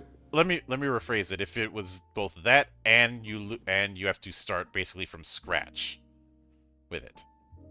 I don't think that would be the end of the world because you can come back from a back position in Monopoly. That's part of the game. Is that like if you're down, can you crawl back out? Yeah. Because Dune does that, the Dune board game, and in Dune, sometimes you just have to take that posture where you can't even bluff Yeah. anymore. You've just been ruined by the game, and it's psychologically pretty miserable because of how much of a time investment Dune is and how much of a cognitive load it is. But it is an aspect of the game that like you need to learn how to play, Hmm. and you can have fun with it in the right circumstance. I So would. like I don't know, man. Yeah. I'm okay with Saber Die. I agree with you in general, Hmm. but like I'm here to stand for my boy Saber Die. Yeah. That's what I'm here But for. let's see. When it comes to healing, you recover HP at 1 point every 6 hours. Uh, Oh, I like that. I like that a when lot. between missions, your health is automatically restored to max. Any illnesses Oh, or poison are cured. Uh, I did that too. When you're back from a mission, you visit the infirmary and receive a Nano M injection to cure of ailments and mend wounds. Beautiful. While on missions, you can use healing nodes and some medical modules to restore HP. You can perform first aid on yourself or on a wounded animal to restore 1 to 3 health if you succeed at a knowledge-based check. The difficulty is set by the GM depending on the severity of the wounds.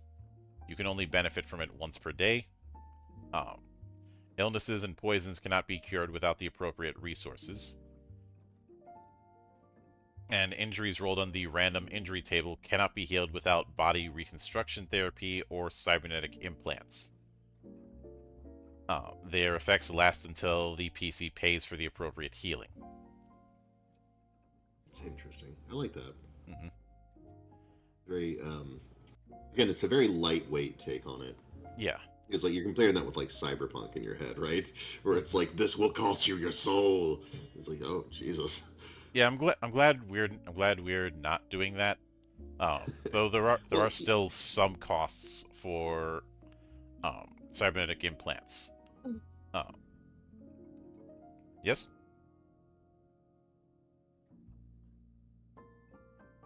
I'd say that. Sachan? Oh, sorry. Ah. I was stretching. Oh yeah, right. No worries. I'm so out of it. Poor No- thing. no I cooked worries. the whole dinner in the middle of this podcast, so don't feel bad, man. We all got lives. But there's you don't run the risk of going cyber psycho like in Cyberpunk or a cyber zombie in Shadowrun. A cybernetic implant can fully remove 1 permanent injury, but your maximum hope goes down by 3 points, and you can never have more than 6 implants. In addition,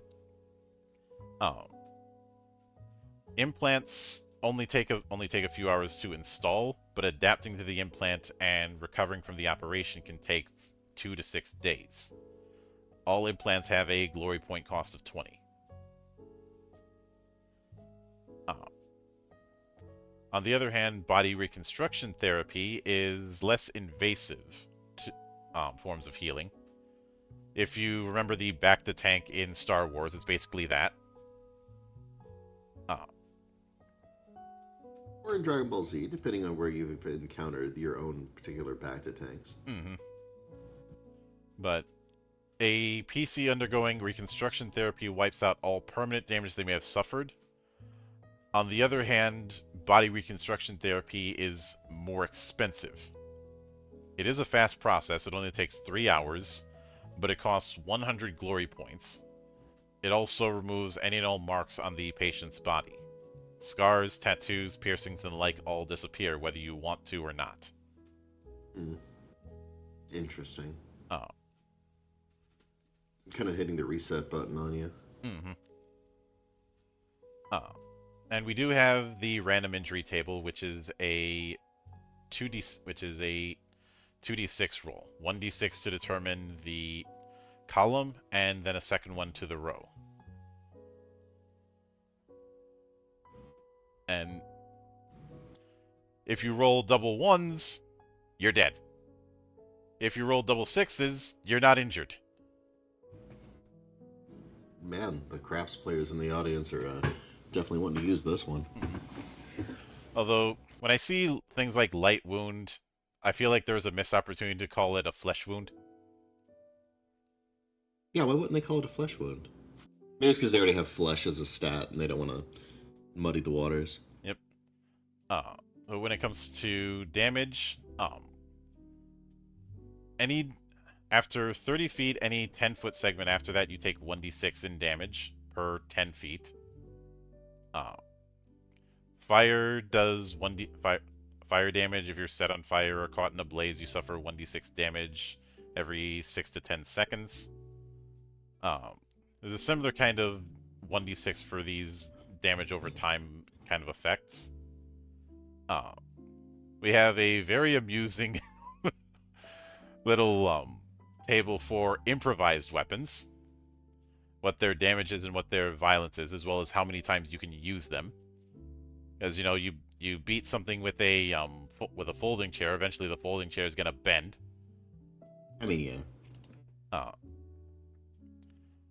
But the amount of strength overdrives you have or an exceptional flesh score for NPCs determine what sort of improvised weapon you could potentially use. It starts with things like lampposts, billiards, small trees, corpses. At strength overdrive 1, and at 5, we're dealing with front of a large building, crane, full container, 60-yard yacht, armored vehicle, mecha armor, dealing 11d6 damage. Oh my god. Man, that escalated quickly. Hmm. Got really that- out of hand. Yeah. And it's once again this is for the overdrives, not for your score in that particular stat. But it reinforces that thing that mentioned that there is a vast difference between characters that have overdrives and characters that don't.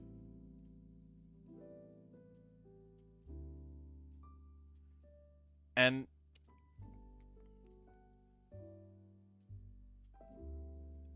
there is when it comes to scenery durability, there is a thing on that.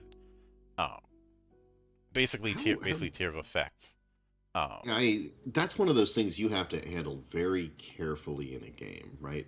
Because if you get too detailed with it, all of a sudden, that's what the game is about, right? And then you can't do the dramatic kicking down the door because you didn't take out all the door's HP.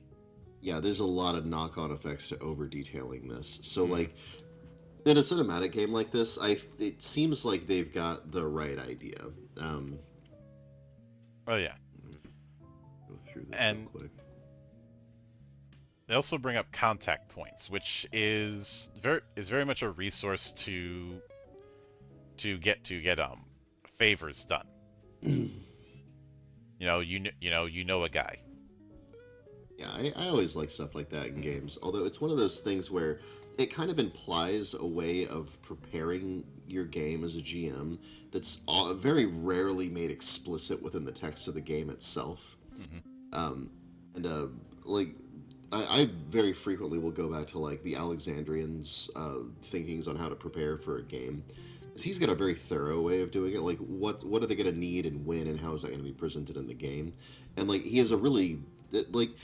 I think any game designer who wants to do stuff like Contact, something like that sort of lean into this softer, broader aspect of game preparation, they should probably have at least some conversation with their GMs. Like, hey, here's what I want to see in your notes. Here's what you're gonna need. Here's what the players are gonna expect. Here's how I can use it in the game. Because otherwise, it really feels ex nihilo, right? It's like I'm just gonna conjure a useful NPC right now, and you want it to be a little more organic than that. But on the other hand, I enjoy that it's here because characters in a game like this should not exist in a vacuum. Absolutely. Yeah, no, absolutely. This is a very social game. Right? It's really a game very literally about being more pro-social. Yeah. But when it comes to hope and heroism, your hope rating is how steadfast you are against the face of anathema. And hope has its own set of rules. It is a rating that can reduce whenever if the GM deals it appropriate, based on a variety of factors. And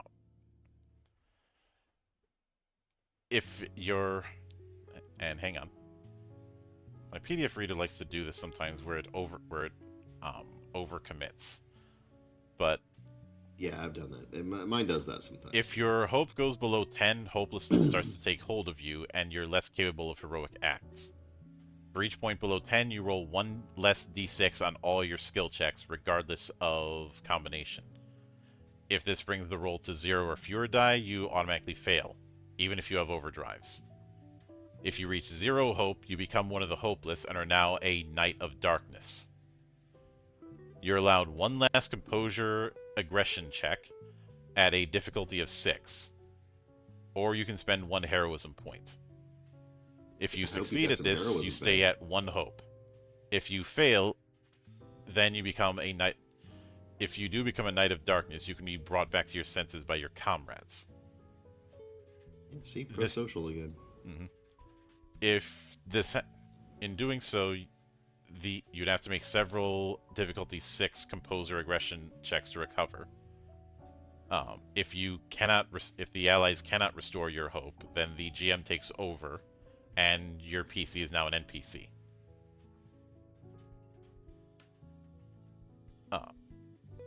It can. I mean, fair. Now, it can be regained in several ways. Fulfilling lesser motivations restores hope at the end of a mission. In addition, your hope also grants heroism points. Now, only PCs have access to this sort of thing. In game terms, you can store up to 6 heroism points. This starts at 0, which is basically the game's way of saying you haven't performed any heroic deeds yet. Yeah, go out there and get some deeds. For each one you do, you get 1 heroism point. And what constitutes a heroic deed is debatable. I'm glad that they put that in because this isn't something you can do a hard and fast rule on. It's gonna be too contextual for that. Yeah, they need to have some guidelines, but yeah, I don't think hard and fast rules are a good idea. But it pretty much is saying in big bold letters, you are meant to be heroes. Fucking act like it. Yeah, go be heroic. And when it comes to spending them, you can spend them to shrug off a death's door effect, going back to 1 HP. Any excess damage you would take gets ignored. You can ignore the loss of your last hope point. You can immediately reroll any dice roll. Can inflict maximum damage or violence on a given attack. Ooh. Add a third characteristic to a combo, including its overdrive bonuses. This is before any dice are rolled.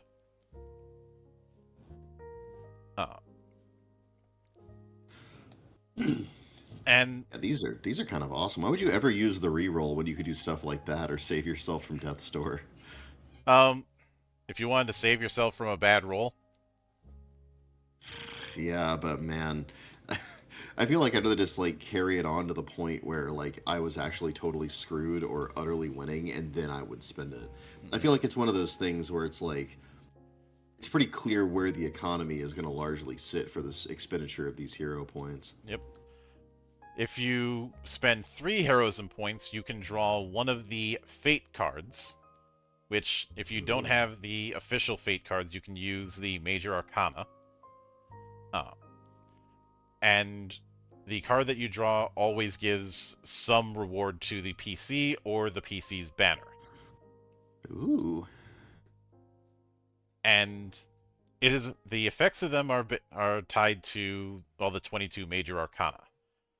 The only one, well, except nope, never mind. I thought the Fool wasn't going to be in here, but no, it is there. How could you not have the Fool? The Fool's critical. Yep.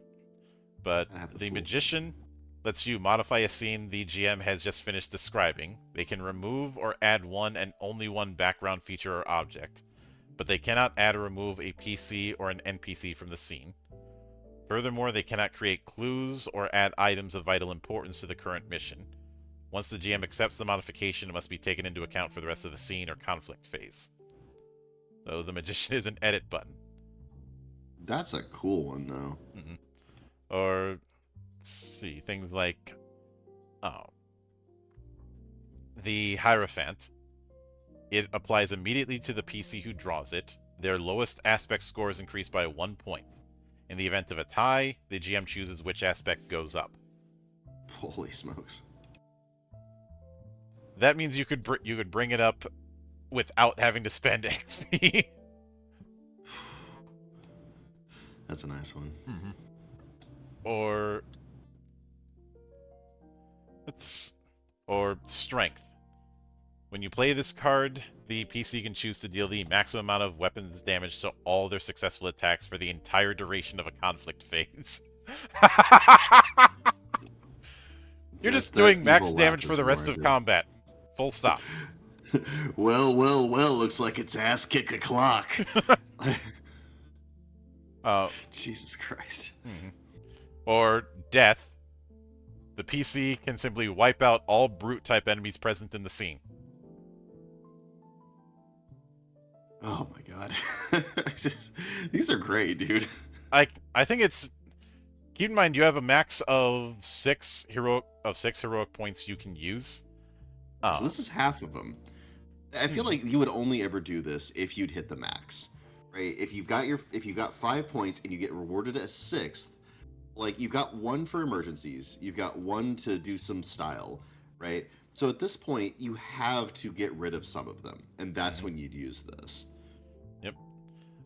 Also, the Fool is pretty nice. 2 other PCs of the banner, chosen by the PC who drew the Fool, can each draw 1 Fate card. Oh my god.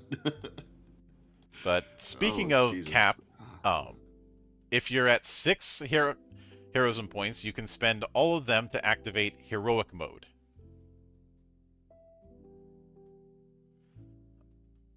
What's heroic mode? Heroic mode allows one character to basically become the main protagonist, the sole hero of the story for a while. All attention is focused on this. The hero PC will be the star of the scene or conflict phase. PC initiatives aren't used. Instead, all the PCs will automatically go first each phase, followed by the NPCs in normal order. The hero PC chooses the general objective of their heroic mode, i.e., for example, set the goal of defeating a specific enemy, finding a vital clue, and so on. So you have to have a goal in order to activate this. The goal must be wide enough to fill the whole scene. Once the goal has been set, the PCs involved in the scene must help the hero to reach that objective. That help can take whatever form they like, so long as they do not draw the spotlight to themselves.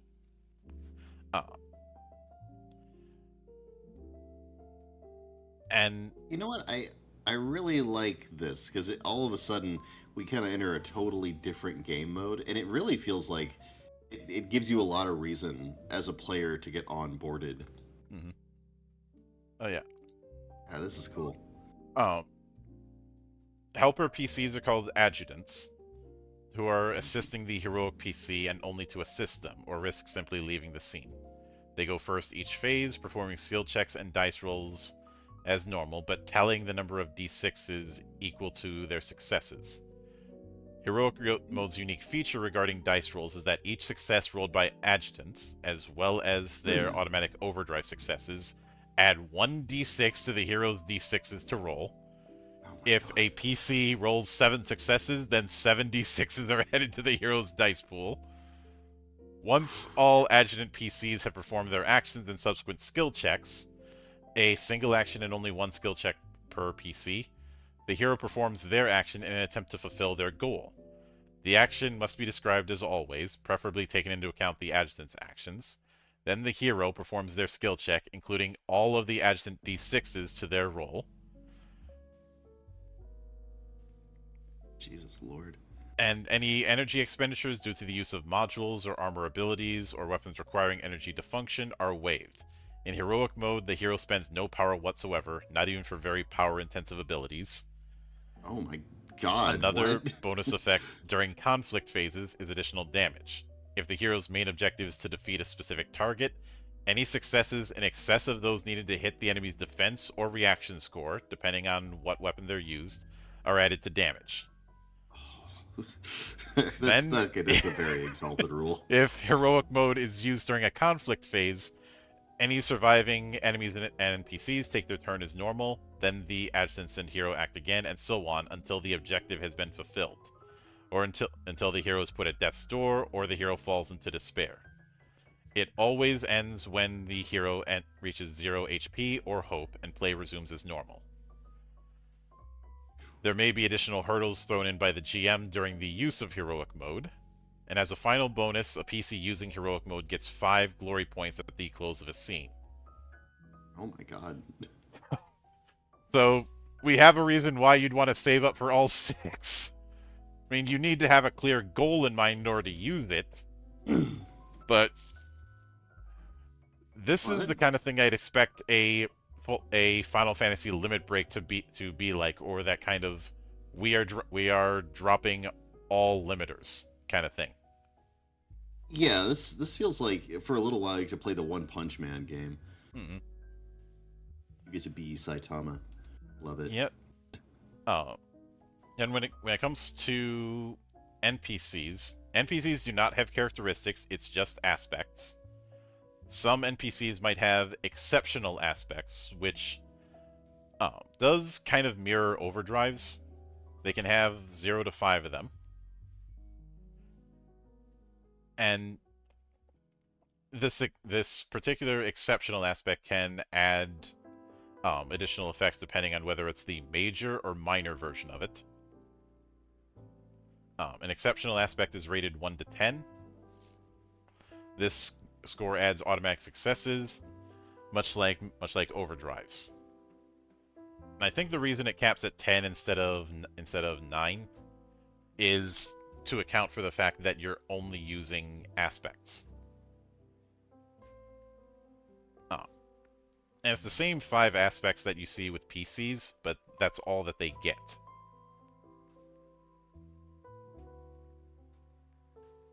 And there are the different tiers of NPCs. Bands are meant to be mooks. Any sort of pack enemy. It could be anywhere from 3 to several thousand. Bands do not have health points, and they don't have energy or hope. Instead, they have cohesion. And they don't deal damage in the same way. They don't roll to hit. Instead, as mentioned before, they always act at initiative 1. And they have a rule called Overrun. What's an overrun? When it's their turn to act, the band inflicts its Overrun rating as damage to all adversaries present in the conflict phase and in range of the band, even invisible ones. Ooh. Each time the band turns come around on subsequent turns, the damage it deals is increased. It adds its previous damage to the damage it inflicts, gradually doing more and more damage until destroyed. So, even though bands are mooks that can easily be taken out, it is best not to leave them lying about because this is automatic damage that they're doing.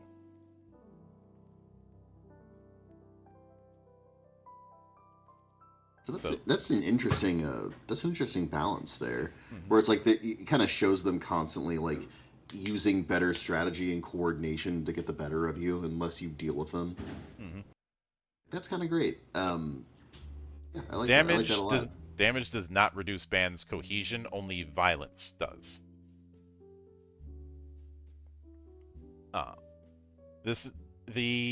Things like cohesion and overrun are meant to be abstraction to show kind of, I said mooks, but it's more like swarms. Mooks in the traditional sense would be things like brutes. They usually come in packs of 3, 6, or 12. Badasses are meant to be something that can go toe-to-toe with a knight. And bosses are meant to, I guess, be the equivalent of, say, solos in 4E. These are things that you're sending a whole party against. Yeah, this all feels very 4E to me. I do love the naming scheme, though. Mm-hmm. Like, they definitely nailed it here. And behemoths are bosses that are just really fucking big. Can you give me an arm palm? But I'm across the room and I'm just hearing. But they do have, in a weird parallel to mega damage, they have a rule of 10 going on. How? I mean, like, is it weird though? I mean, it's clear that they've been inspired at least a little bit by stuff like mega damage. Yeah, it's only for behemoths, which would make sense. Which would make sense because you're dealing with something that's really damn big. Yeah. Uh, and there are certain substats that they have. Um, One of them being shielding, which works the same way as force fields for meta armor. We'll get to that. Uh, as well as certain weak points. Uh, if you attack using the weak point characteristic, the target's defense or reaction score is halved. So the weak point is if you're using certain characteristics. Period.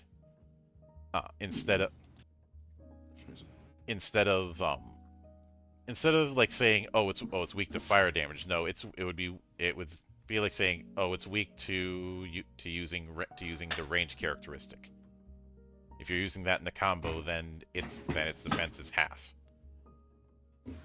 So they have certain approaches that are just simply more viable than others. Mm-hmm. Oh. I wonder how that plays. Because I feel like there's a lot of ways that could manifest, right? That's actually interesting. Because it could be that if your party simply hasn't prepared in a certain way, you're sort of screwed fighting it the hardest way you could. If your party is over specialized, it could be a cakewalk. And if your party only has like a couple of people, it could highlight them, right? Mm-hmm. Like it could give them like certain special. Like it kind of focuses the combat around them if they have the weakness. Yep. So when it comes to vehicles have a few main characteristics. Handling, so how many die it adds or subtracts to skill checks. Um, and if handling would bring the dice pool to 0, then you just don't know how to pilot the vehicle. If you're being shot while on a vehicle, the handling score is added to your reaction. Speed is obviously top speed and acceleration.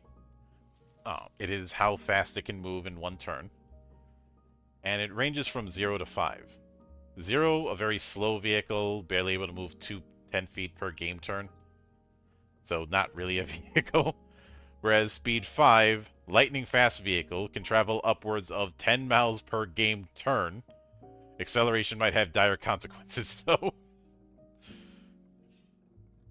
I would imagine so, yeah. And this indicates maximum speed in a straight line on clear terrain. So areas that are not clear might reduce the speed by 1 or 2 points. And speed can also be used to kind of rate who's ahead and who isn't in high speed incidents. But crew is how many people can fit in the vehicle. Assuming that the passengers are human-sized or wearing a regular-sized meta armor. Paladin meta armor takes up 2 crew points. A barbarian meta armor in Goliath mode cannot board a vehicle as a regular passenger, but can balance on it if the vehicle is large enough. Weaponry is how many weapons can fit on the vehicle, including turrets. It'll usually have a sample weaponry that it's equipped with.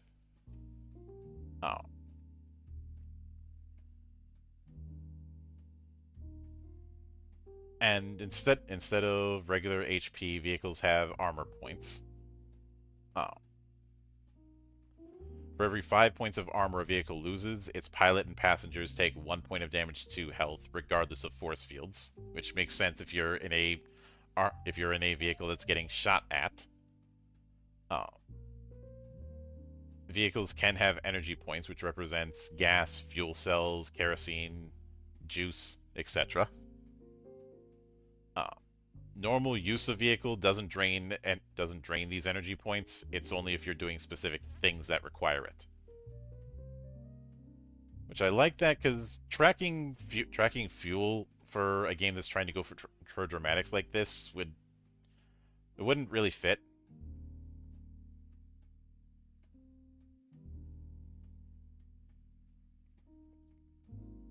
Yeah, they wouldn't. but we do have rules for vehicular combat.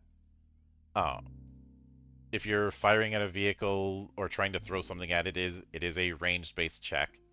You do get a bonus from handling, or penalty depending on the handling score. You can try and hit the vehicle with a melee weapon. If it's in range and not moving, the attack automatically succeeds. If it's in range but it is moving, you have to make an attack roll. Combat dexterity is the combo against the difficulty of 3 times the vehicle's speed. If the vehicle's speed is 0, the attack succeeds with at least 1 success. And you can attempt to jump on a vehicle by using a movement-based skill check against a difficulty of 3 times the vehicle's speed. If you fail, you miss the target and may take falling damage. Once on board the moving vehicle, if you manage to stay in it, you can attack at your leisure. If you want to remain a moving vehicle, you have to spend 1 move action each turn in order to perform a dexterity-based skill check. So, if you want to do your big vehicle convoy battle, that's one way to do it. It's beautiful. Well, they seem to really have an idea of like what people are gonna want, out of interacting with vehicles. Yep. It's also pretty straightforward compared to some vehicle rules that I've seen where you have things like firing arc.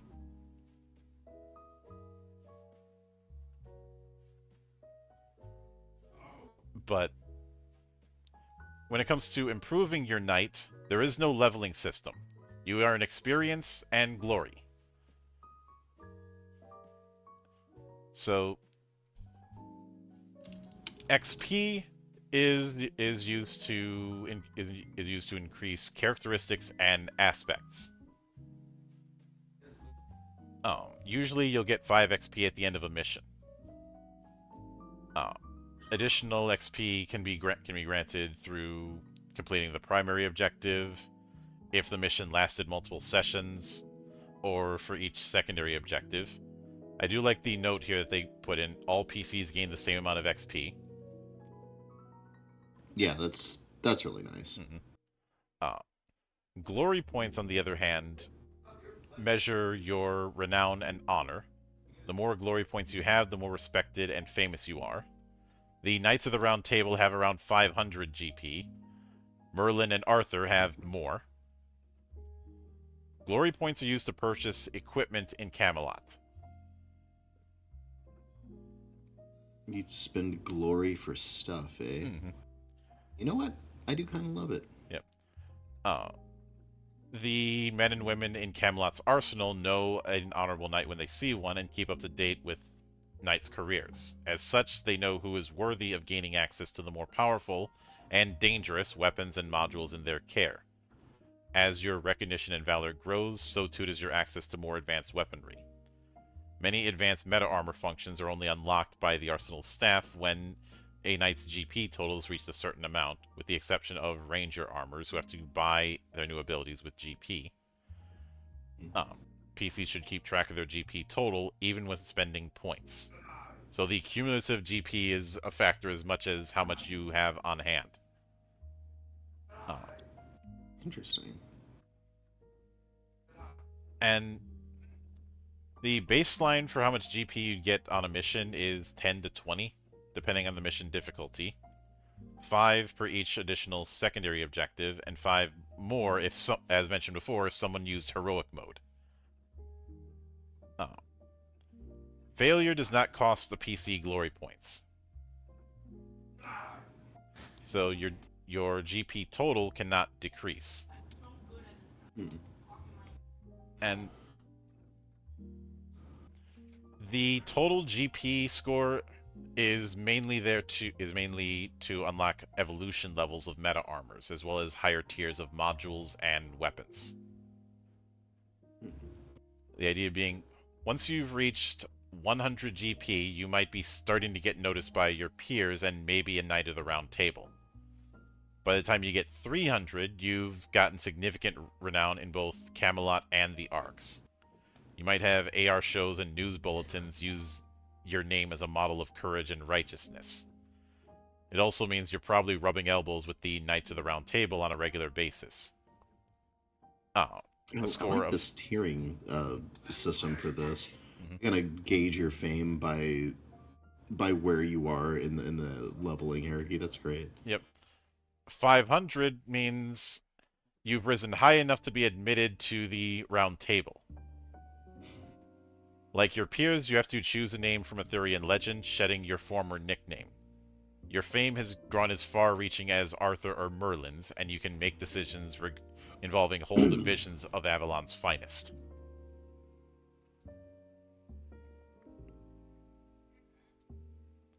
I like that kind of escalation where you're starting out as just just any old recruit, and if you're getting that high up, you are one of the movers and shakers within Avalon. Yeah, I'm a big fan of that too. Oh, Again, it's a pro-social game, so there needs to be some avenue to join the Knights of the Round Table. hmm But like, I like this where they made it explicit. You know, it's yeah. just good stuff. Uh, Now, when it comes to spending XP, you can increase an aspect 1 point by spending the next aspect score times 5 in XP. You can only increase an aspect score once between missions. Oh. If you want to increase a characteristic, it is the next characteristic score times 2. And it has to be done incrementally. So if you have to go from 4 to 5, then 5 to 6. And spend as needed. And as we mentioned earlier, characteristics cannot go higher than your aspect. Oh. When it comes to spending glory points, you can always purchase standard tier modules no matter how much GP you have. If you've got a total of 100 GP, you can purchase advanced tier weapons and modules. 300 rare tier, and 500 you can get Merlin's prototypes and prestige modules. Prestige modules won't be in this book, but they are in the 2038 expansion. Okay. Which, since I backed the game on BackerKit, I have. But Nice. I could see some people making Destiny comparisons with this, but I feel like with this, there not only do you have that whole the fact that you're spending glory points, but the more that you gain, the wider your potential kit is. I always like a mixture of height and width when it comes to advancement. It's something I try to do a lot with Legend Edition. I'm glad you specified advancement. Mm-mm. But that covers the core mechanics, and I think the only thing that I think wasn't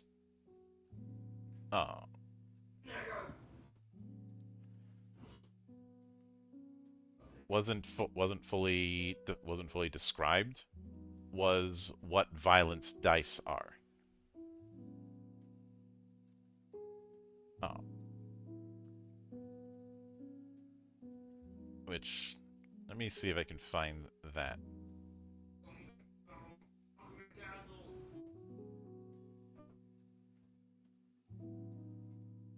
That might actually be in weapons themselves, because that was something that I was trying to figure out what the setup for that is.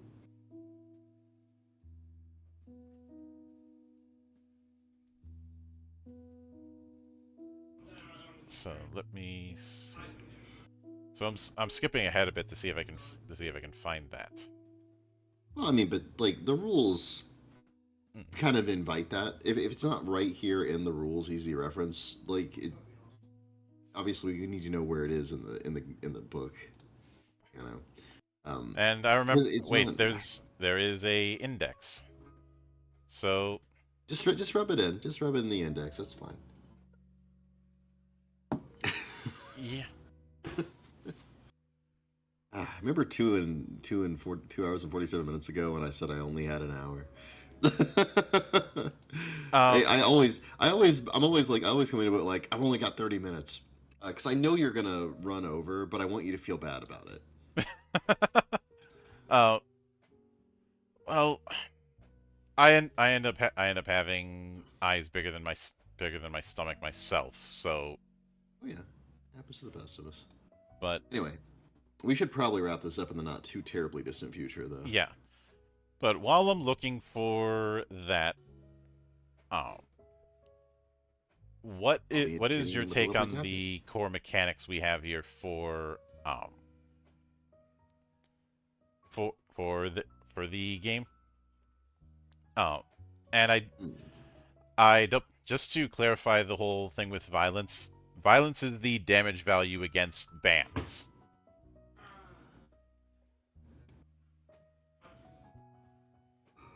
So that answers that question. But beyond that, what do you guys think of the core mechanics we have with Knight? What are your thoughts, Sachan? I'm You've been kind of quiet this podcast.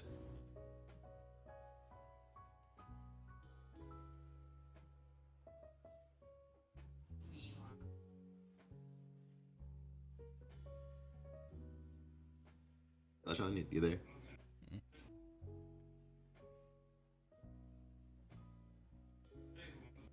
Oh, sorry. My mic was still Is it? muted. Yeah, Uh, let's hear what you have to could say. you? I'm curious of your thoughts. I mean,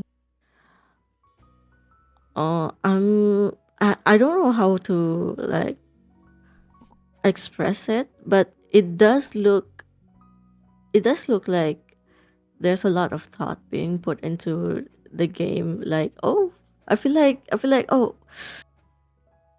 like actually playing this one. Even though I don't really have anyone to play with, but it's really interesting. When I first listened, when I first heard about Night, I actually expected like a medieval type of game where there's like princesses and stuff.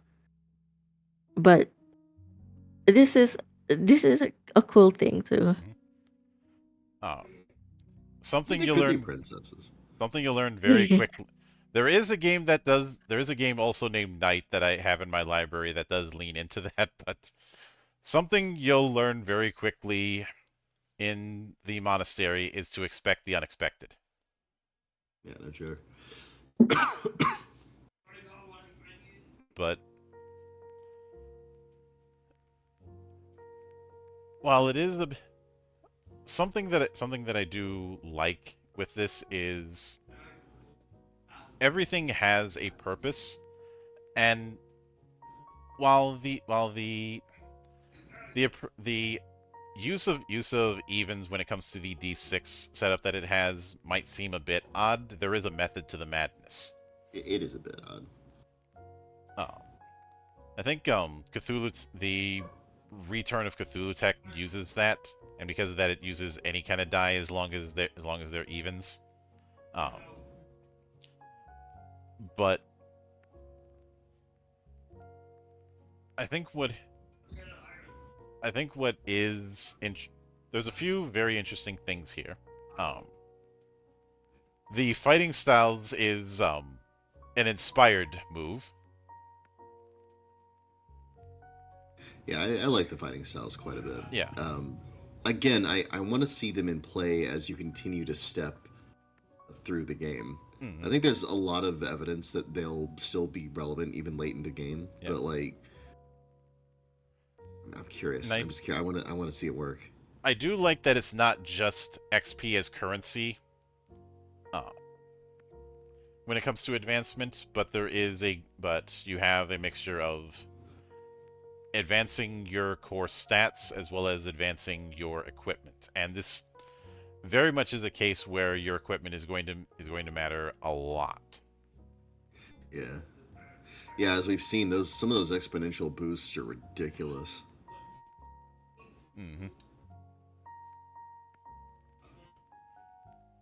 And I'd be rem- I'd be remiss if I did not bring up um the heroic resource, because Yeah, what I an amazingly bizarre and interesting addition to the game. uh it certainly fits the heroic horror theme that we saw when we started. And I know you said you were concerned about how those fighting styles would be impactful as you develop. Yeah, I think what's going to absolutely. be equally interesting is how the meta armors develop. Oh yeah, well, I think the meta armors have kind of an inherent scalability to them that the style, because the styles are static, right? Mhm. That's that's why I'm interested in do these do these matter as you continue to develop your character's power, right? With the armors, like obviously those are going to kind of scale with the characters. So I don't really have the same interest in their consistent relevancy. Yeah, Oh goodness, and my son there made are me a want to handful of vomit armors so much. that will be going into, but from what I saw in advance, um, loadout is going to be a big deal.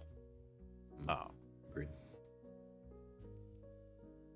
as opposed to as opposed to especially since something else I did notice when I looked ahead a bit. Some of the several of the meta armors have Really? their own stances or their own modes. When you reach certain GP totals, they have evolution tiers. Oh my goodness, that's amazing. Uh, and it's a case where each of them has their own again, I'm tempted to parallel the meta armors with like the frames in Warframe, but I feel like that is underselling it.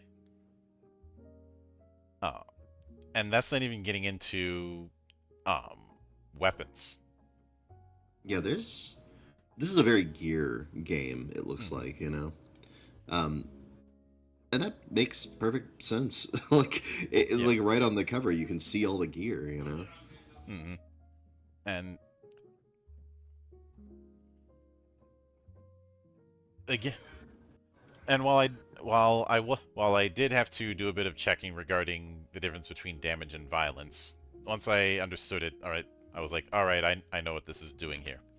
Um, I think the only game that I've covered in recent years that was this gear heavy about your armor like that is the Magitech Chronicles, Mm.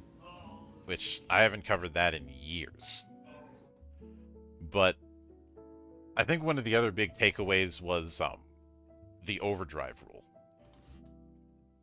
How have just having a level 1 overdrive puts you at such a different tier than someone who doesn't. Yeah, it's such a clear dividing line in the mechanics Hmm. of how effective you can be. So yeah, it And makes it really transparent what we're supposed to be doing in this game. again, since overdrives are going to be tied to meta armors, it's a nice answer to the question of, okay, is this armor just fancy magic armor? No, it is the difference between between a normal soldier and Doom guy. Yeah, Because sometimes you have that kind of thing where somebody is clearly supposed to be at this whole other level in terms of their abilities, but because of the fact that they're up against people of the same tier, they don't have an opportunity to show it. yeah. I feel like the differentiation in the stats and like what augmentations can do Mhm. means that you're always going to be able to kind of see because you're not going to have an exact defense to every offense. Yeah. Like, Exalted did fall into that particular trap because at times because the things you were going up against were spirits, gods, demons, or other exalts. Yeah, I had a party who started off in Malpheus, the version of Hell and Exalted, and they stayed in there for like a whole plot arc. And as soon as they came out, they fought just some random mortals in the dam on a Nexus, and just casually attacking them, they killed everyone. They were like, "Oh, right, we're like superhuman, aren't we?" Like they didn't mean to hurt anybody, but they just annihilated these poor fools. So yeah, Exalted definitely has that issue. Yeah, and I'd say if I were to use a video game example, consider the difference between a normal mook and a named character in Dynasty Warriors, Yeah, oh yeah. That's about the gulf. or if you've read Stormlight Archive, how much of a difference wearing shard plate can have, and an even further difference if you have shard plate and a shard blade, where you are basically a tank in the battlefield. And I don't mean that in the RPG sense. I mean that in the like World War I or II combined arms kind of approach. Yeah. Of the only thing that's taking you down is coordinated attacks. Yeah. Oh, Okay. My energy grows weary. but when we come back on this next week, we'll finally get into character creation, which means we'll actually get a chance to be a little more hands-on with some of the meta armors that are in this. There are a few more that are in the expansion. One of them I feel like I'm almost required to bring up because it is a monk meta armor. Yeah, that's in your contract, buddy. Yeah. I mean, it's in my fucking name. But I will note the meta armors we will be covering are as follows: Warrior, Paladin, Priest, Warmaster, Rogue, Ranger, Bard, Wizard, Barbarian. Now, you might look at some of them and think, oh, they're going to play like their D&D counterparts. Not I got a quite. feele that's not going to happen. Uh, just a vibe. But Barbarian hinted at a Goliath mode that is too big for the for a normal vehicle. I think that's enough of a hint as it is. yeah. It makes me think of like Dawncast Exalted that can spend essence to make themselves big and fearsome. Though they don't They look big and fearsome. yeah, they don't actually grow in size. I guess I'd liken it to the kind of intimidating presence Rao has, where just being around him scares people shitless. Yes, I'm bringing that up to pander to you. I feel pandered to. You know, the fact that he could go up against a whole army still on his horse and give absolutely no fucks is kind of the energy. Ah, what a man. But that will be a story for another week. I'm looking forward to that one. It was a So lot of fun too, by the way. until then, on behalf of the good brothers present and not present, my name is Mildra. I am your gaming monk. Stay fucking frosty, everybody.